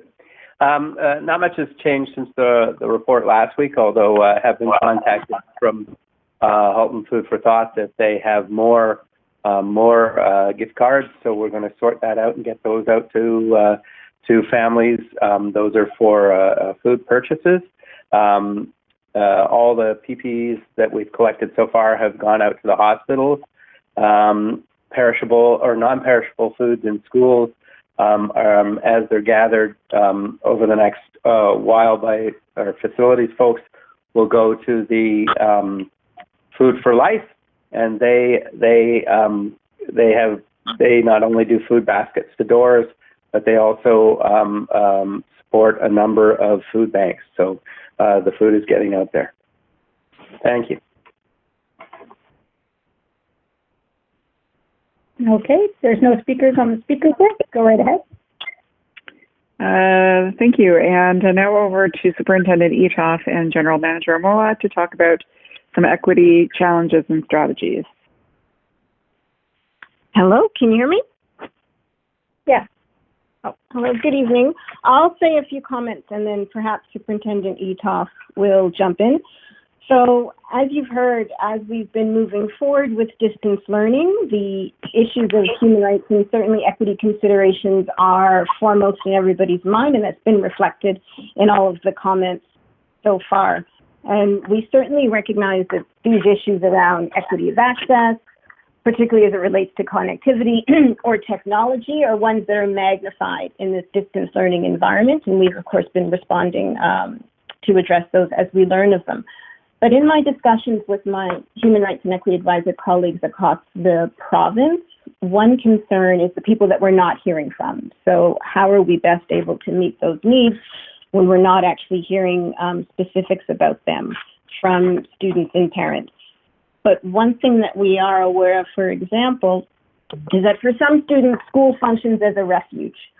So in the context of distance learning, when we don't have that physical refuge, we recognize that there are certainly strains on mental health resources and well-being resources, and have really taken steps to encourage teachers to reach out for well-being checks with students as we can to try and mitigate some of those challenges. Also in meeting with other boards, people have been identifying resources in terms of how to enhance culturally relevant and responsive pedagogy and the resources that are available through distance learning. So making sure that those resources that we're using at a distance are not exacerbating or creating issues of difference or stereotype, or not fully conveying diversity or inclusion around those resources. And that's something that we're looking at as a team at the provincial level. And this is a conversation that will continue.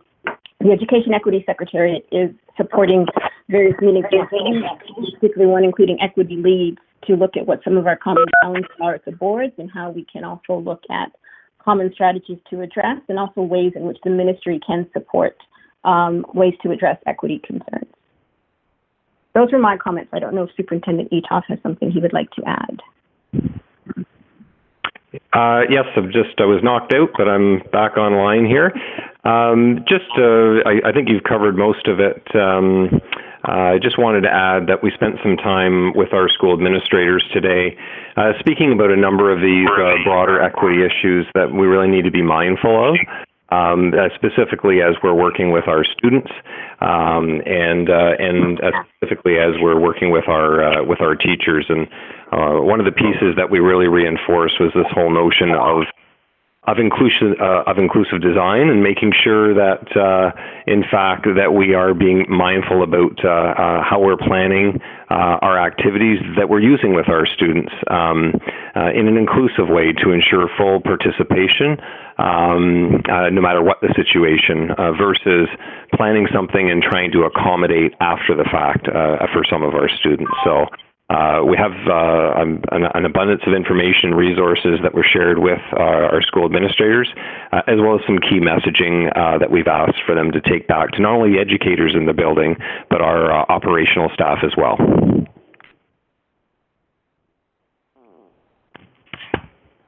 Okay, there are no speakers on the speakers list, so go right ahead. Okay, thank you. And our last update is Safe Schools with Superintendent Padraig. Good evening, trustees. I just want to give you an update around Safe Schools. Given trustees have direct operational authority over some aspects of Safe Schools, I wanted to let you know that all cases of expulsion hearings or suspension appeals will be deferred until after the emergency closure period. This is on the advice of Miller Thompson and is the general direction of most school boards in Ontario. So you won't be seeing any of those coming to the discipline committee in the near future at this point. We also don't expect a lot of suspensions as well, given I think there's been a turn. We have put out a progressive discipline document to principals today, outlining just some of the changes in context and what this could mean for principals. And we really are seeing more of an opportunity to use progressive discipline, rooted in keeping parents informed, and also noting that suspending access to the online learning can address some of the behaviors. What we're seeing in real soft ways is online bullying or inappropriate online use of technology, those sorts of things. So the cache of behaviors is somewhat limited, but we think our approaches around suspending access to technology, if and when needed, will probably mitigate a lot of needs for formal suspensions. If there is a need for it, we'll consult with principals and advise as necessary. But really, we're in a very unique position with Safe Schools right now. That's my update. Okay, I actually have a question for you. So when we distribute board text to families, is there a reminder given with regards to what the technology is to be used for and that it is board property, expected to be returned, and our expectations clearly laid out so that we can minimize the possibility of misuse that might lead to expulsions or suspensions? Yeah, I mean, at least a fair warning piece. Through the chair, is so we prepped something. It's actually on our agenda tomorrow to discuss how to best get it out there. Schools and families have been so bombarded with communications and just getting the devices out there that we are preparing communication to send out. I think our acceptable use technology even speaks to students with their personal devices as well as board-owned devices. I think both need just a soft reminder that the code of conduct of the Halton District School Board is applicable even in this distance learning setting. So we'll be discussing that tomorrow at our school operations and getting something out to families as soon as possible. That's great. Thank you very much. There are no other speakers on the speakers list. Okay, well, thank you. That takes us to the end of the COVID update. Okay. Director Miller, back to you. Thank you, Chair DeBent. The next, I have two more items on the director's report. The next one is around multi-year planning and where we are and where we may have to go. So I appreciate completely that the multi-year plan and strategic direction of a board is under the tutelage of the Board of Trustees, a position we wholeheartedly support and advocate for. So it's ultimately their decision as a Board of Trustees on how we move forward. Before turning it over to Associate Director Bogue to give an update as to where we are, I would publicly like to thank Trustee Shuttleworth and Superintendent Zonnefeld for leading us through a process to get where we are right now, knowing that the process is incomplete at this point, but we are at a particular point, and we have made tremendous progress. And I do thank Trustee Shuttleworth and Superintendent Zonnefeld for facilitating that process. I also thank Vice Chair Grabentz and Associate Director Bogue for leading the steering committee and facilitating the work of the steering committee, which of course informs the work of the larger group of all senior admin and trustees. And in addition to the various other stakeholders that have provided data through Maximum City and other stakeholders within and outside the board. But we are not at the completion point yet. We are behind where we'd hoped to be at this point due to the shutdown and the virus. Having said all that, I will turn it over to Associate Director Bogue and then back to Chair Grabentz to possibly have a conversation at the board table around where we are. Okay, Associate Director Bogue? Thanks, Director Miller. And I think I heard you say Vice Chair Grabentz co-chairing the steering committee. And so I apologize. Vice Chair Tracy L. Harrison and I have shared that role. So I just wanted to be sure that was on record. As trustees know, this process started back in September of 2019, and we did do a very extensive consultation process around community engagement and stakeholder engagement. So we've been busy, as trustees know, using that feedback to identify big themes and areas for focus. There has been a steering committee working on this as well and has been processing the information as well as data from other sources to get us to a point where we have made, as Director Miller mentioned, some pretty substantial progress. We're at a point now where we're getting pretty close to having a draft multi-year plan that we would soon be able to share back with trustees and senior admin. And it's certainly undergoing some wordsmithing and fine-tuning right now, but we're getting close. The next intended steps was then to take that draft plan and do some vetting with our system leaders, managers, school administrators, really to ask the question, are we on target? This is what we think we heard from our stakeholders. Have we reflected that in this new plan? And that next step will become a bit of a challenge. Certainly we've been preoccupied around distance learning, but even getting, doing that consultation piece might be a bit of a challenge when we're not able to pull folks together when folks are also preoccupied around keeping schools running and so on. In terms of a timeline, we would have been at a point now where we would have hoped to be very close to having a final multi-year plan to share with trustees and use that plan for planning purposes and so on. I can say, however, with respect to the budget process and planning and resourcing for next year, we are at a point where I think we've got certainly got a good handle on the significant areas within the multi-year plan, so we can plan and plan for budget around those areas. So that certainly, I think we're in pretty good shape, even though the plan is not finalized. But we certainly would welcome any advice and suggestions and direction from trustees on how we proceed and when the timeline that we would need to move this multi-year plan forward. So I think those are my comments for now. I'm happy to answer any questions, and I'm sure Trustee Vice Chair L. Harrison could also answer any questions with respect to the work of the steering committee. Okay, Trustee Amos, go right ahead. Thank you. And I'd like to thank all of you for all the hard work that has gone into organizing this for us. And I know that this is a difficult time. Last time we left it, we had broken it up into different categories. And I believe there was one category that some of us thought was a little controversial and it was going to be reworded and shared again with the group. even by email, and I haven't seen that part of it yet. So is that something that could happen? So at least that step could happen? I could certainly, thanks for that question, Trustee Amos. I can certainly respond.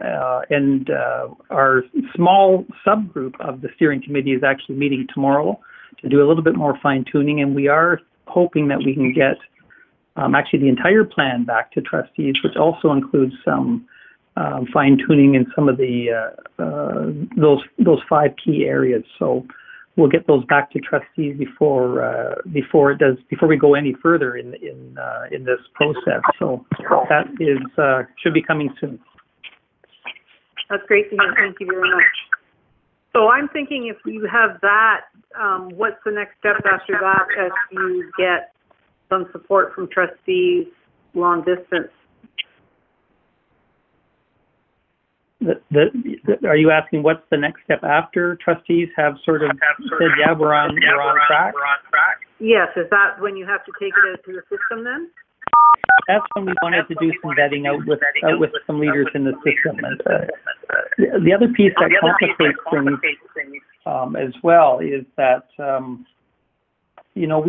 we've also been preoccupied with distance learning, and there may be some things that we've learned in the last a month or so that we might want to think about as well. So, but the next step would certainly be to go back out to managers, leaders, school administrators, perhaps some other groups as well, and just make sure we are on track before we bring this to the board for final approval. Thank you. Hi, it's Andrea. I think that we would have, I don't think we would be doing ourselves a favor to ignore the fact that we're sitting in a pandemic situation, and some priorities may actually change, or there may be a different perspective on some things moving forward. And so I would suggest putting it on hold, because I'm not sure, like we can't really, it's kind of half-baked. In my mind, we've kind of going through this new distance learning process, and we may be sitting in distance learning who knows how long. There may be issues that come out of that or that are coming out of things now that will affect what our decisions are moving forward.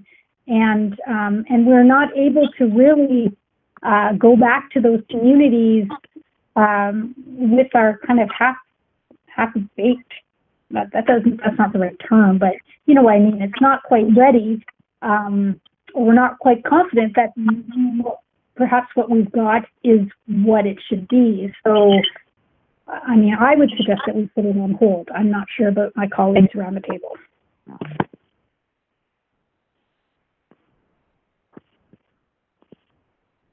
Would anybody else like to chime in? Chair Grabentz, it's Director Miller. Can I speak for a sec? Yes, you can. To Chair Grabentz's point, to put trustees' minds at ease, I think if a recommendation were to come from staff, from me, we would be saying let's delay the, I guess, as we use in our education parlance for our high school students, our culminating tasks. Our culminating tasks are getting further input from our stakeholders into the draft, both outside the board, inside the board, from our racialized staff, from our racialized communities, from all over our CIAC, etc. We would recommend or suggest, maybe recommendation is too strong a word, suggest that a delay is not a bad thing given this. And to Chair Grabentz's point that in the midst of this COVID and pandemic, there may actually be some changes or alterations to the multi-year plan identified through this process. It's clear from our previous conversations with all trustees and senior admin. Is that I think I'd like to make a point of order that everybody please check if your mute button is on.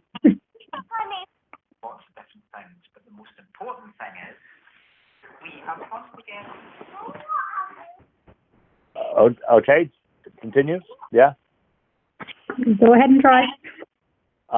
Yeah, that it's clear that something like an area like well-being and mental health is going to end up in our multi-year plan, and I think I would be venturing a pretty safe bet that this pandemic that we are in and what we are dealing with is going to reinforce that we need to attend to the well-being and the mental health of all of our students, every single one of them.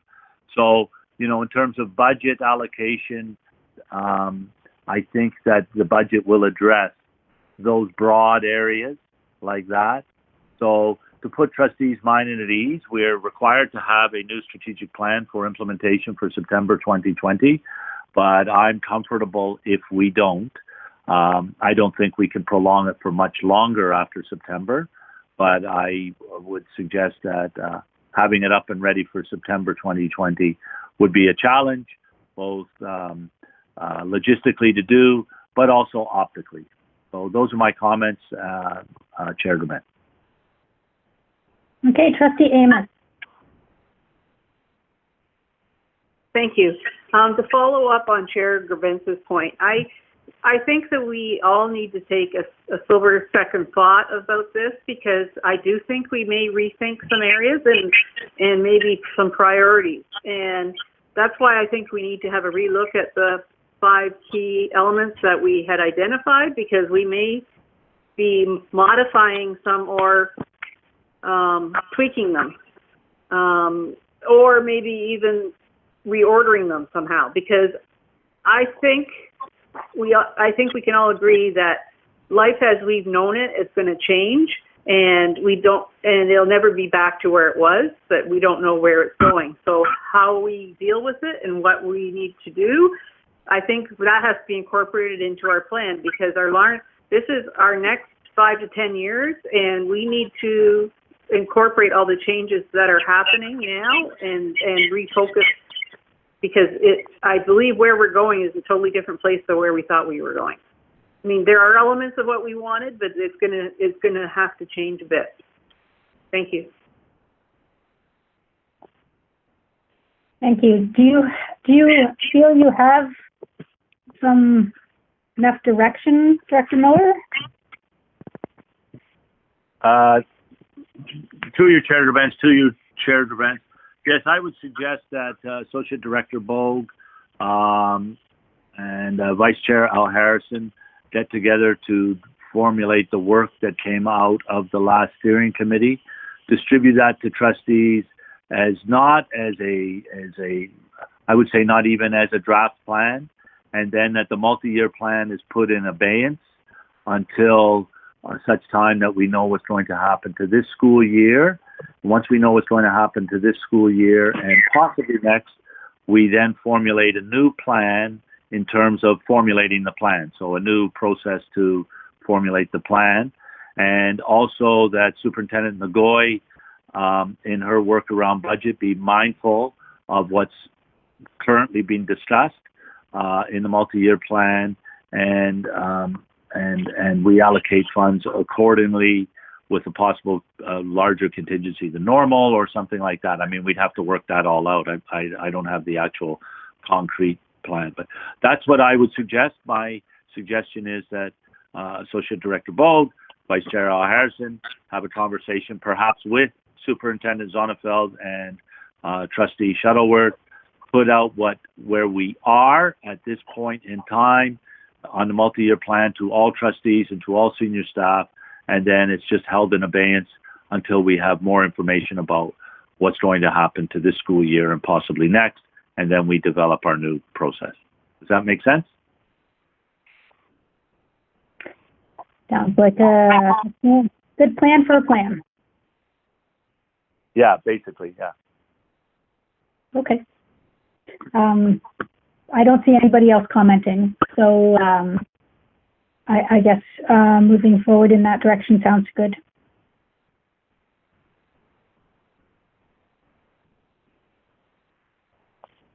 Okay. Oh, wait, I have another trustee, Trustee Rocha. Thank you. Through the chair, So I fully support delaying the multi-year plan. But I think going back to about what we're going through right now, do we have a plan in place, or are we going to start planning for the worst case scenario in that school does not resume in September?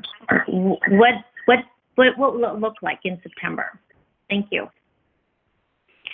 Through you, Chair Grabens, to Trustee Rocha, I think that's probably part of Trustee's comments and questions.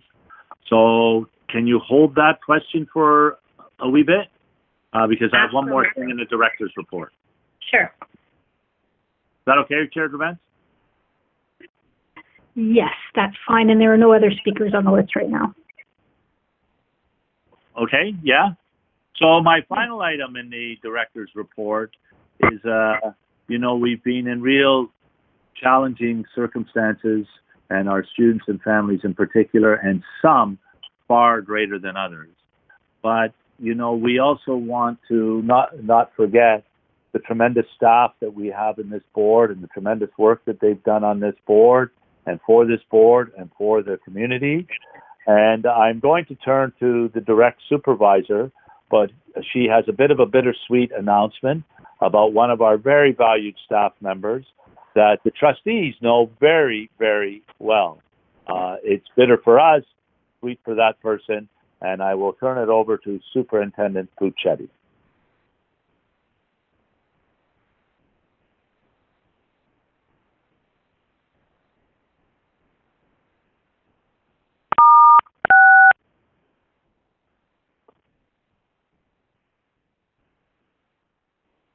Chair Grabens, just while we're waiting for Superintendent Puccetti, I'm sure she's been kicked out. There have been some more issues this evening with the phone in. I've been knocked out a few times tonight, whereas last week I was only knocked out once. So I think we'll let our IT staff know that.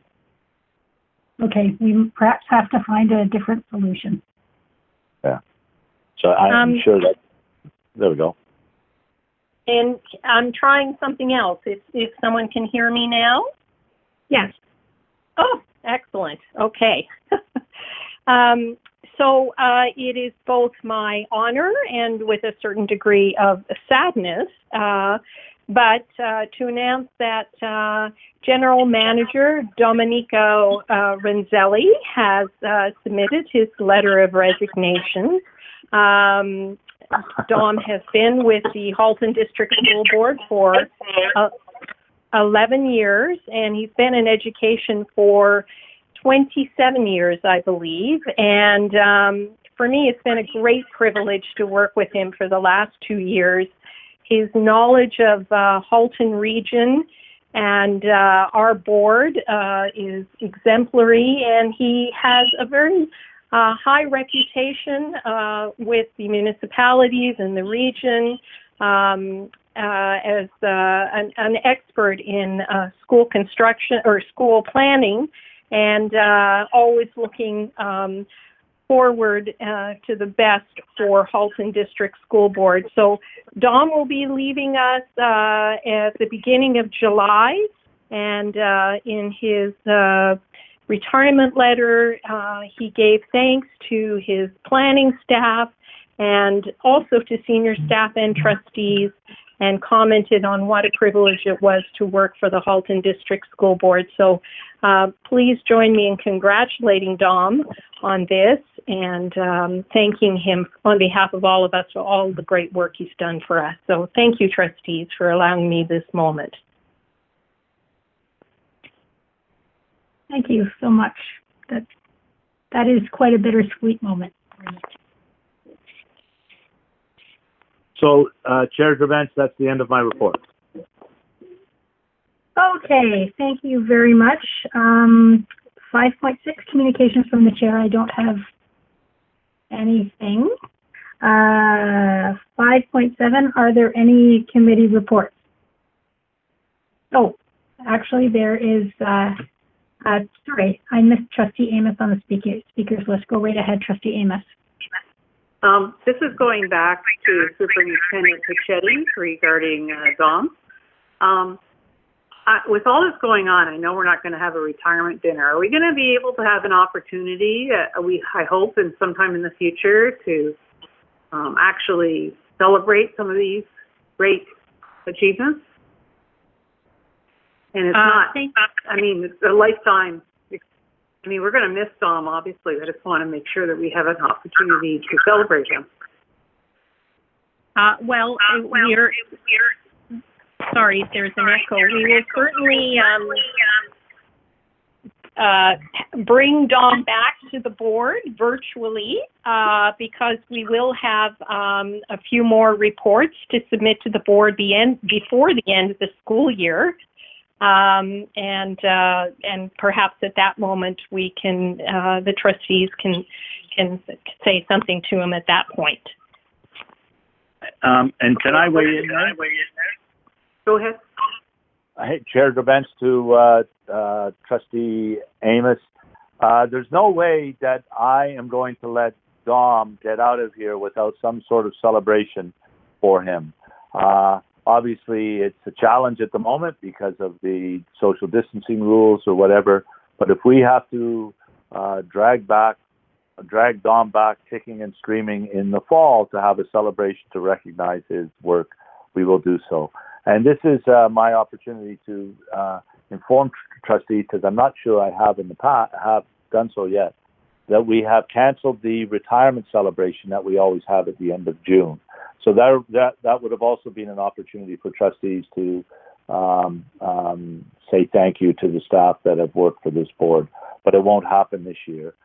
General Manager Gortmaker and I have had some very brief conversations about what we can do to address the work of all those that are retiring this year. We're talking about possibly doing a double one next year or something along those lines.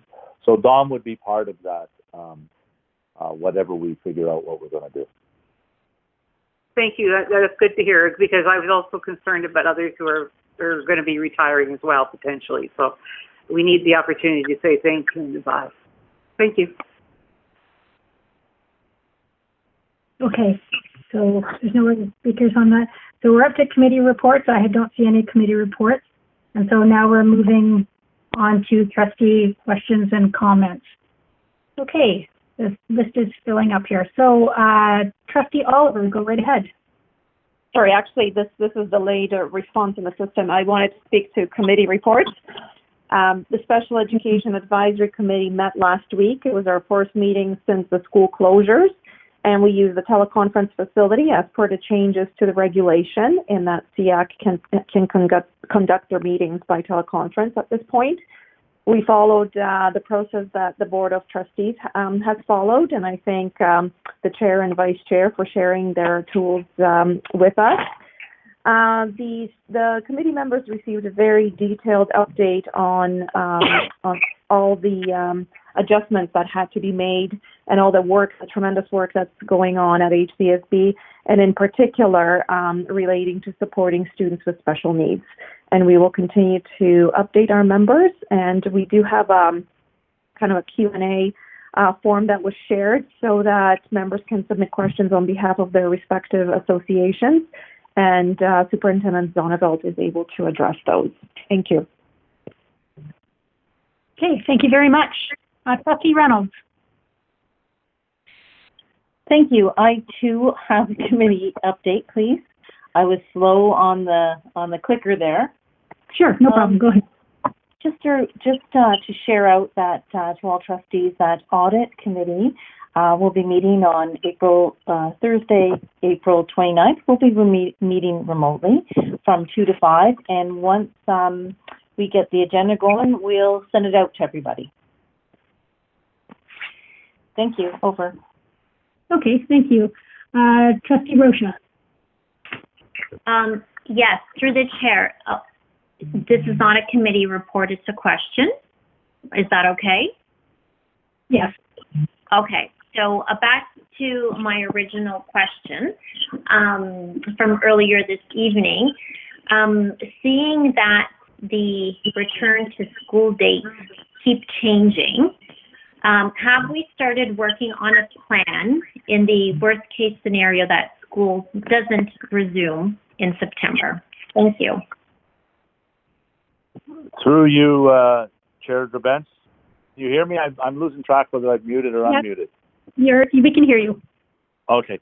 Through you, Chair Drabens, to Trustee Rocha. No, in terms of, we were, shall we say, quasi working towards the May 4th opening of schools reopening, I should say, because that was the date given by the premiers, by the Government of Ontario. However, we have been, shall we say, hedging our bets on that and had anticipated that May 4th schools would not be open or reopened on May 4th. So the messaging that we have done, we have with principals and vice principals in our meetings, and that they have conveyed to their staffs, is that, you know, they continue to work on the online, refine what they're doing, develop what they're doing, reflect on what they're doing, because this may be longer than May 4th. Because there was no concrete date beyond May 4th, you know, we were working to that, but we knew that it was likely to be longer. I would suggest that that's the same task that we will carry on doing now with our staffs, is to continually working. But to develop concrete plans around what we will do if we are not open in September, I think would be premature, because we want to make sure that we can finish off this school year as well as we can for all those students, if it does indeed, if the students are not back in school before the end of this school year. So, but it also would give us time, if school is not returned in September, we would have time to look at what we've done in the interim, what we've done now, and refine our plans and redevelop and fix accordingly. So, no, we have not looked beyond the middle of May now, but we will still have to look at that. I will say this, as I'm setting up a committee to be chaired by a superintendent that will look at all the things that we have to do when school does return and students do return and our teachers do return. How does that happen? Do they just all show up one day? The government says, okay, everybody's back at school and everybody goes back to normal. I would say that that's very unlikely. And I would say it's very unlikely that everybody will be back to normal. We'll have probably many students who are distressed, many staff that are distressed, people worried, anxious, some of our neediest students, some of our marginalized students may have a more challenging, and likely would have a more challenging time just returning to school. So we are in the process of setting up that committee to start looking for the return to normalization, so to speak. I will also set up a structure that will look at those things that we need to do before the end of this school year. So I know I haven't directly answered your question, but I think I've given you information that demonstrates where we're planning and how we're looking at these things. If not, follow up if you feel you might, if you want to, Trustee Roche. No, that's good for now. Thank you. You're welcome. Hey, Vice Chair Al Harrison. Hello, thanks very much. I have a bit of a hybrid here. The first thing is just a reminder that Committee of the Whole will meet on April 22nd. So I believe that's next Wednesday. And we do have a full agenda, including a budget presentation. Then in terms of questions, I may have to add myself a couple times here. Firstly, just to say that I'm seeing, or I have seen this week, so many great things that schools are doing to reach out to students, to say I miss you, and to make those connections. And I think they're borrowing each other's ideas and building on ideas. And I found it really actually very moving to see some of these displays. And I guess on that note, about connecting, I think we've talked about it once before, but I've had some community questions just around what's our emerging philosophy about things like cancellations of major milestones. We were just talking about retirements, and other ones that come to mind are grads and grads that are, you know, once in a lifetime things. So I know it's early and we're all kind of going with the flow on things, but I just wonder if there's kind of an emerging philosophy on that. Thanks. Through you, Chair Drabens, to Vice Chair Al Harrison, I guess I'm not sure what you mean by an emerging philosophy around these things. So perhaps you can elaborate.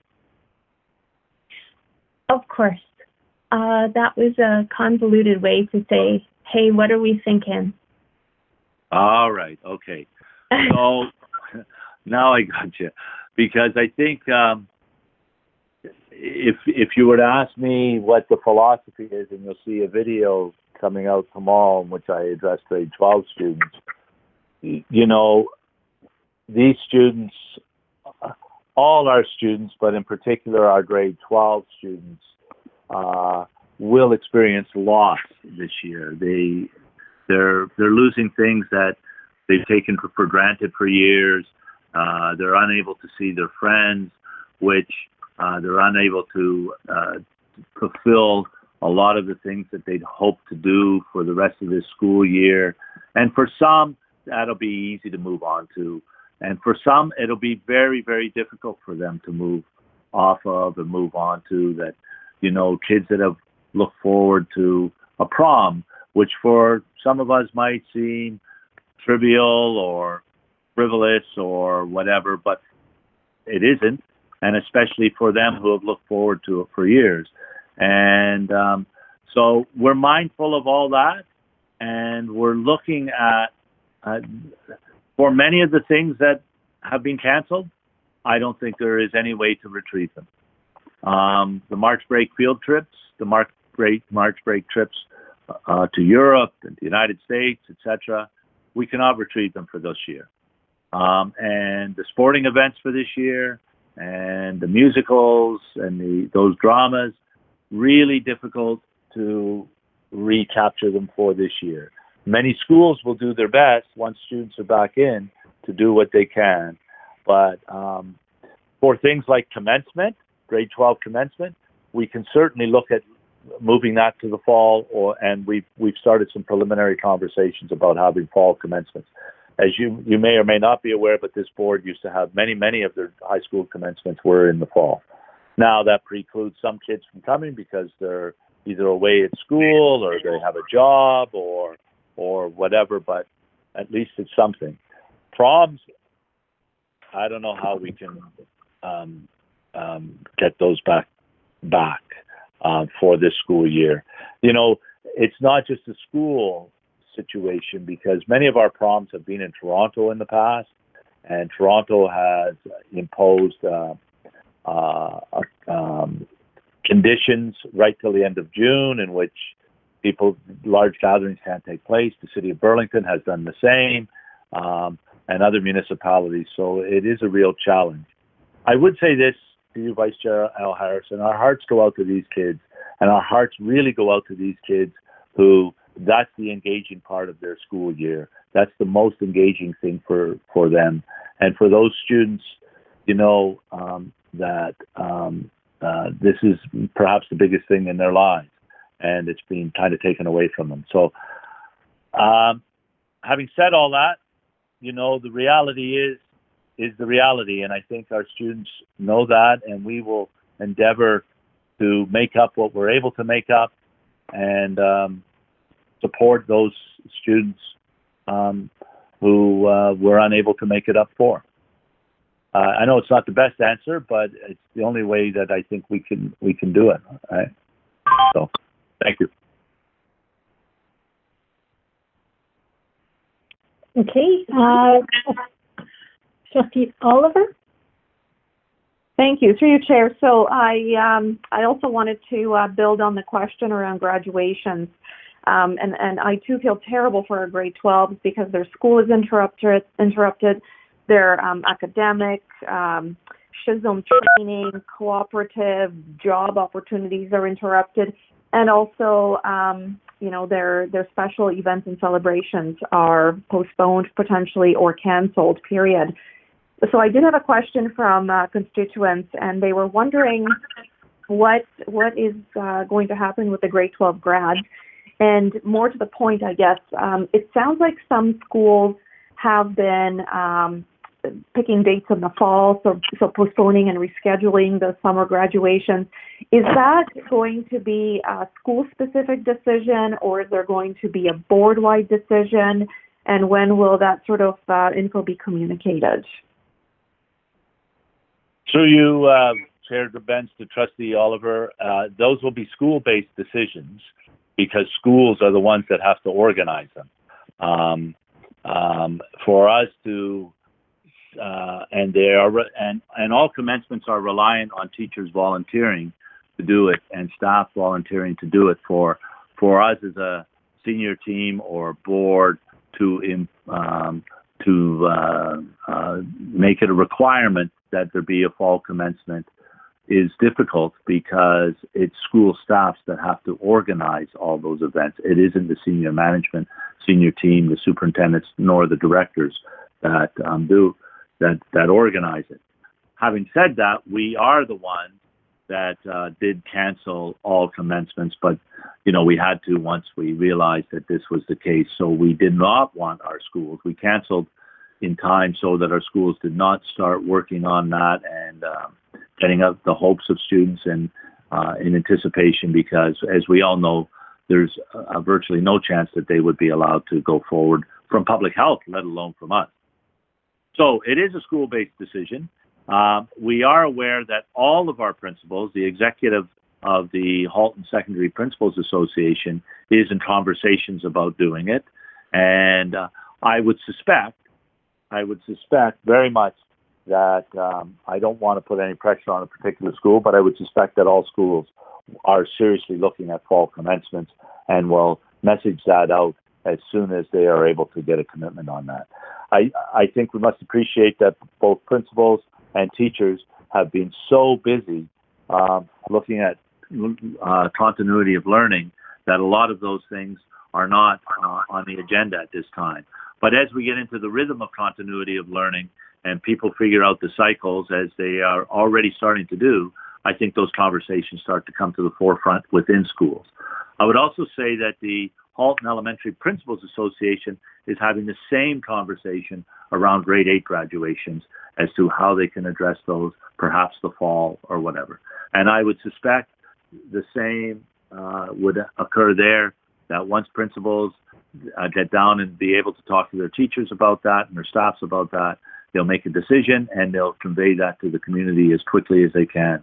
Because I would say this, that as all of us around the trustee table and all of us around the senior admin table, we feel pretty, we really feel for the students around this.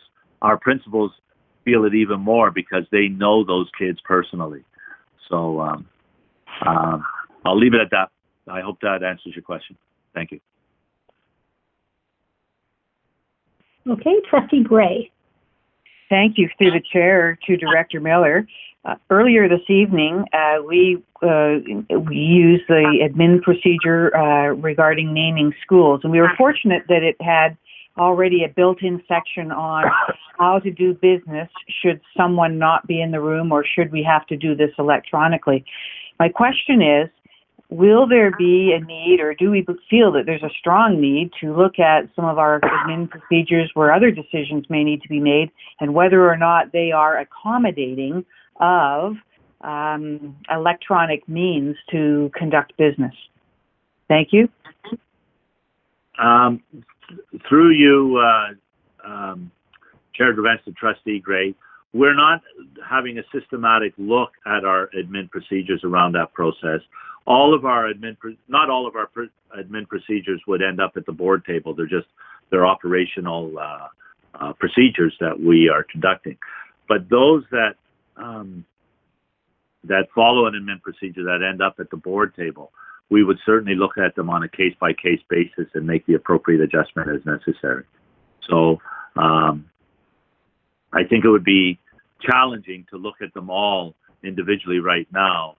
Maybe in a few weeks, if schools are not up, if students are not in schools or whatever, but I think I can't overestimate the amount of work and challenges that are going on just to keep everything going at the moment. But certainly on a case-by-case basis, we would look at it. There's no question. We've got to facilitate a process that trustees can be made aware and trustees can vote with the best information available. Thank you very much. Okay, we're back to Vice Chair Harrison.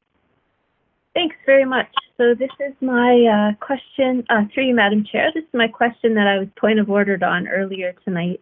And Trustee Gray mentioned the school naming procedure.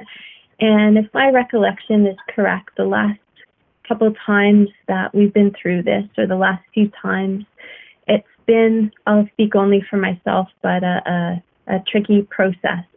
And of course, I want to do my very best to honor the wishes of the community, and also to address some of the points that my colleagues made earlier around making good long-term decisions that uphold the values of the board.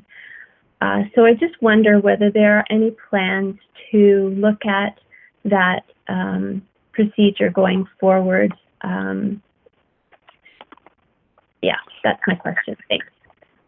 Through you, Chair Events to Vice Chair Harrison.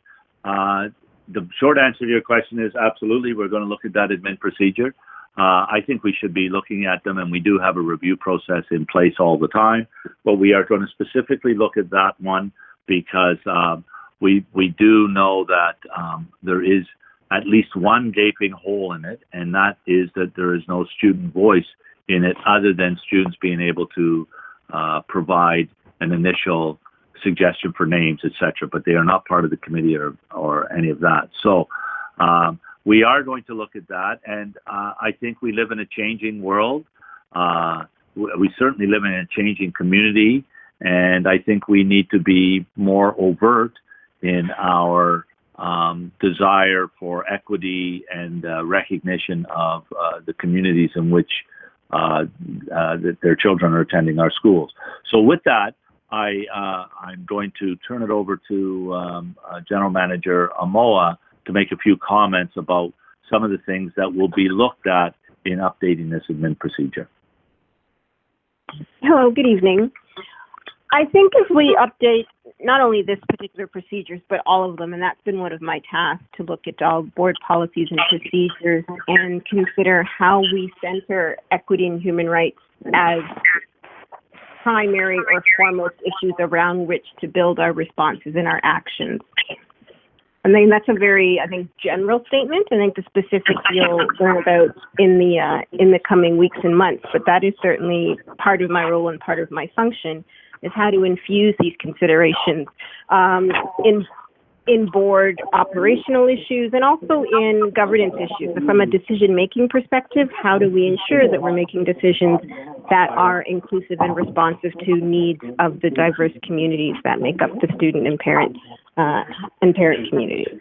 I don't know, I could probably better respond to specific questions if trustees might have around the mechanics of that, but other than to say, I think just broadly what we're looking at is how to center human rights and equity at the core of everything we're focused on.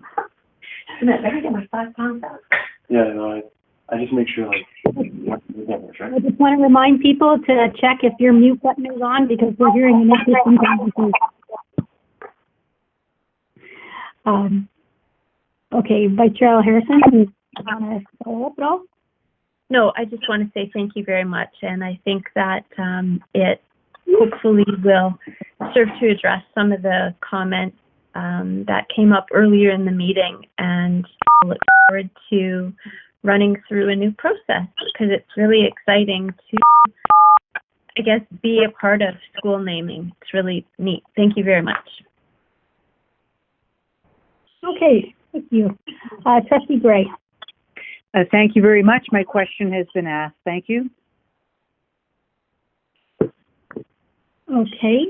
I I have a question, and yet again, I've had students reach out to me asking about retrieving their personal items from facilities, especially students that are supposed to be graduating either their elementary or high school.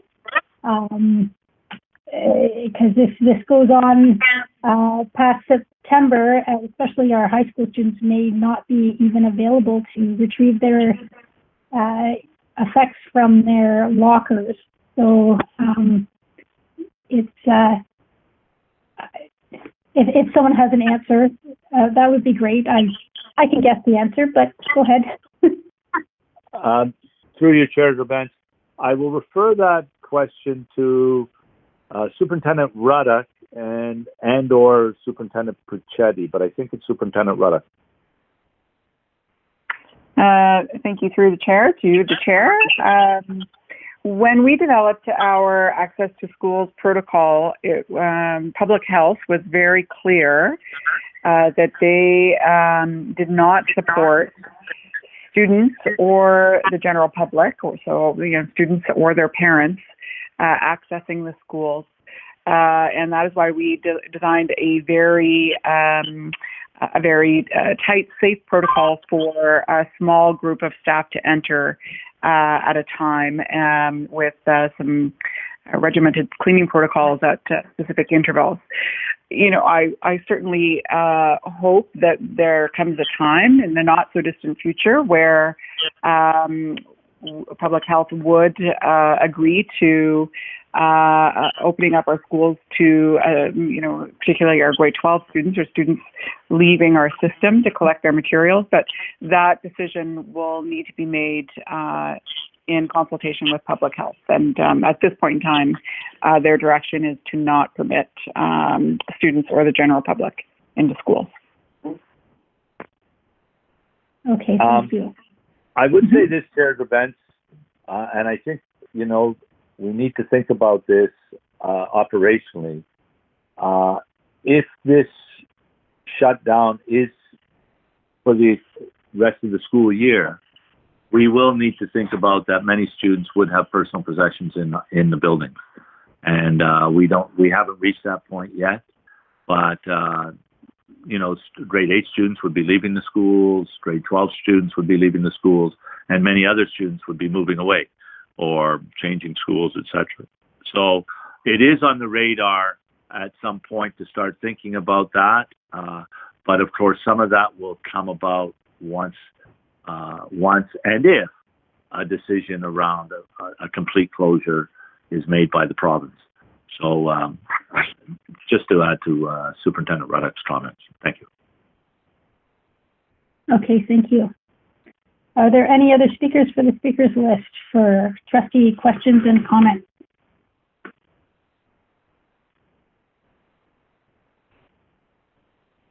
Okay, so we have exhausted our agenda, and I declare this meeting adjourned. Have a great evening, guys. Stay safe. Thank you. Good night, everyone. Good night, everyone. Good night.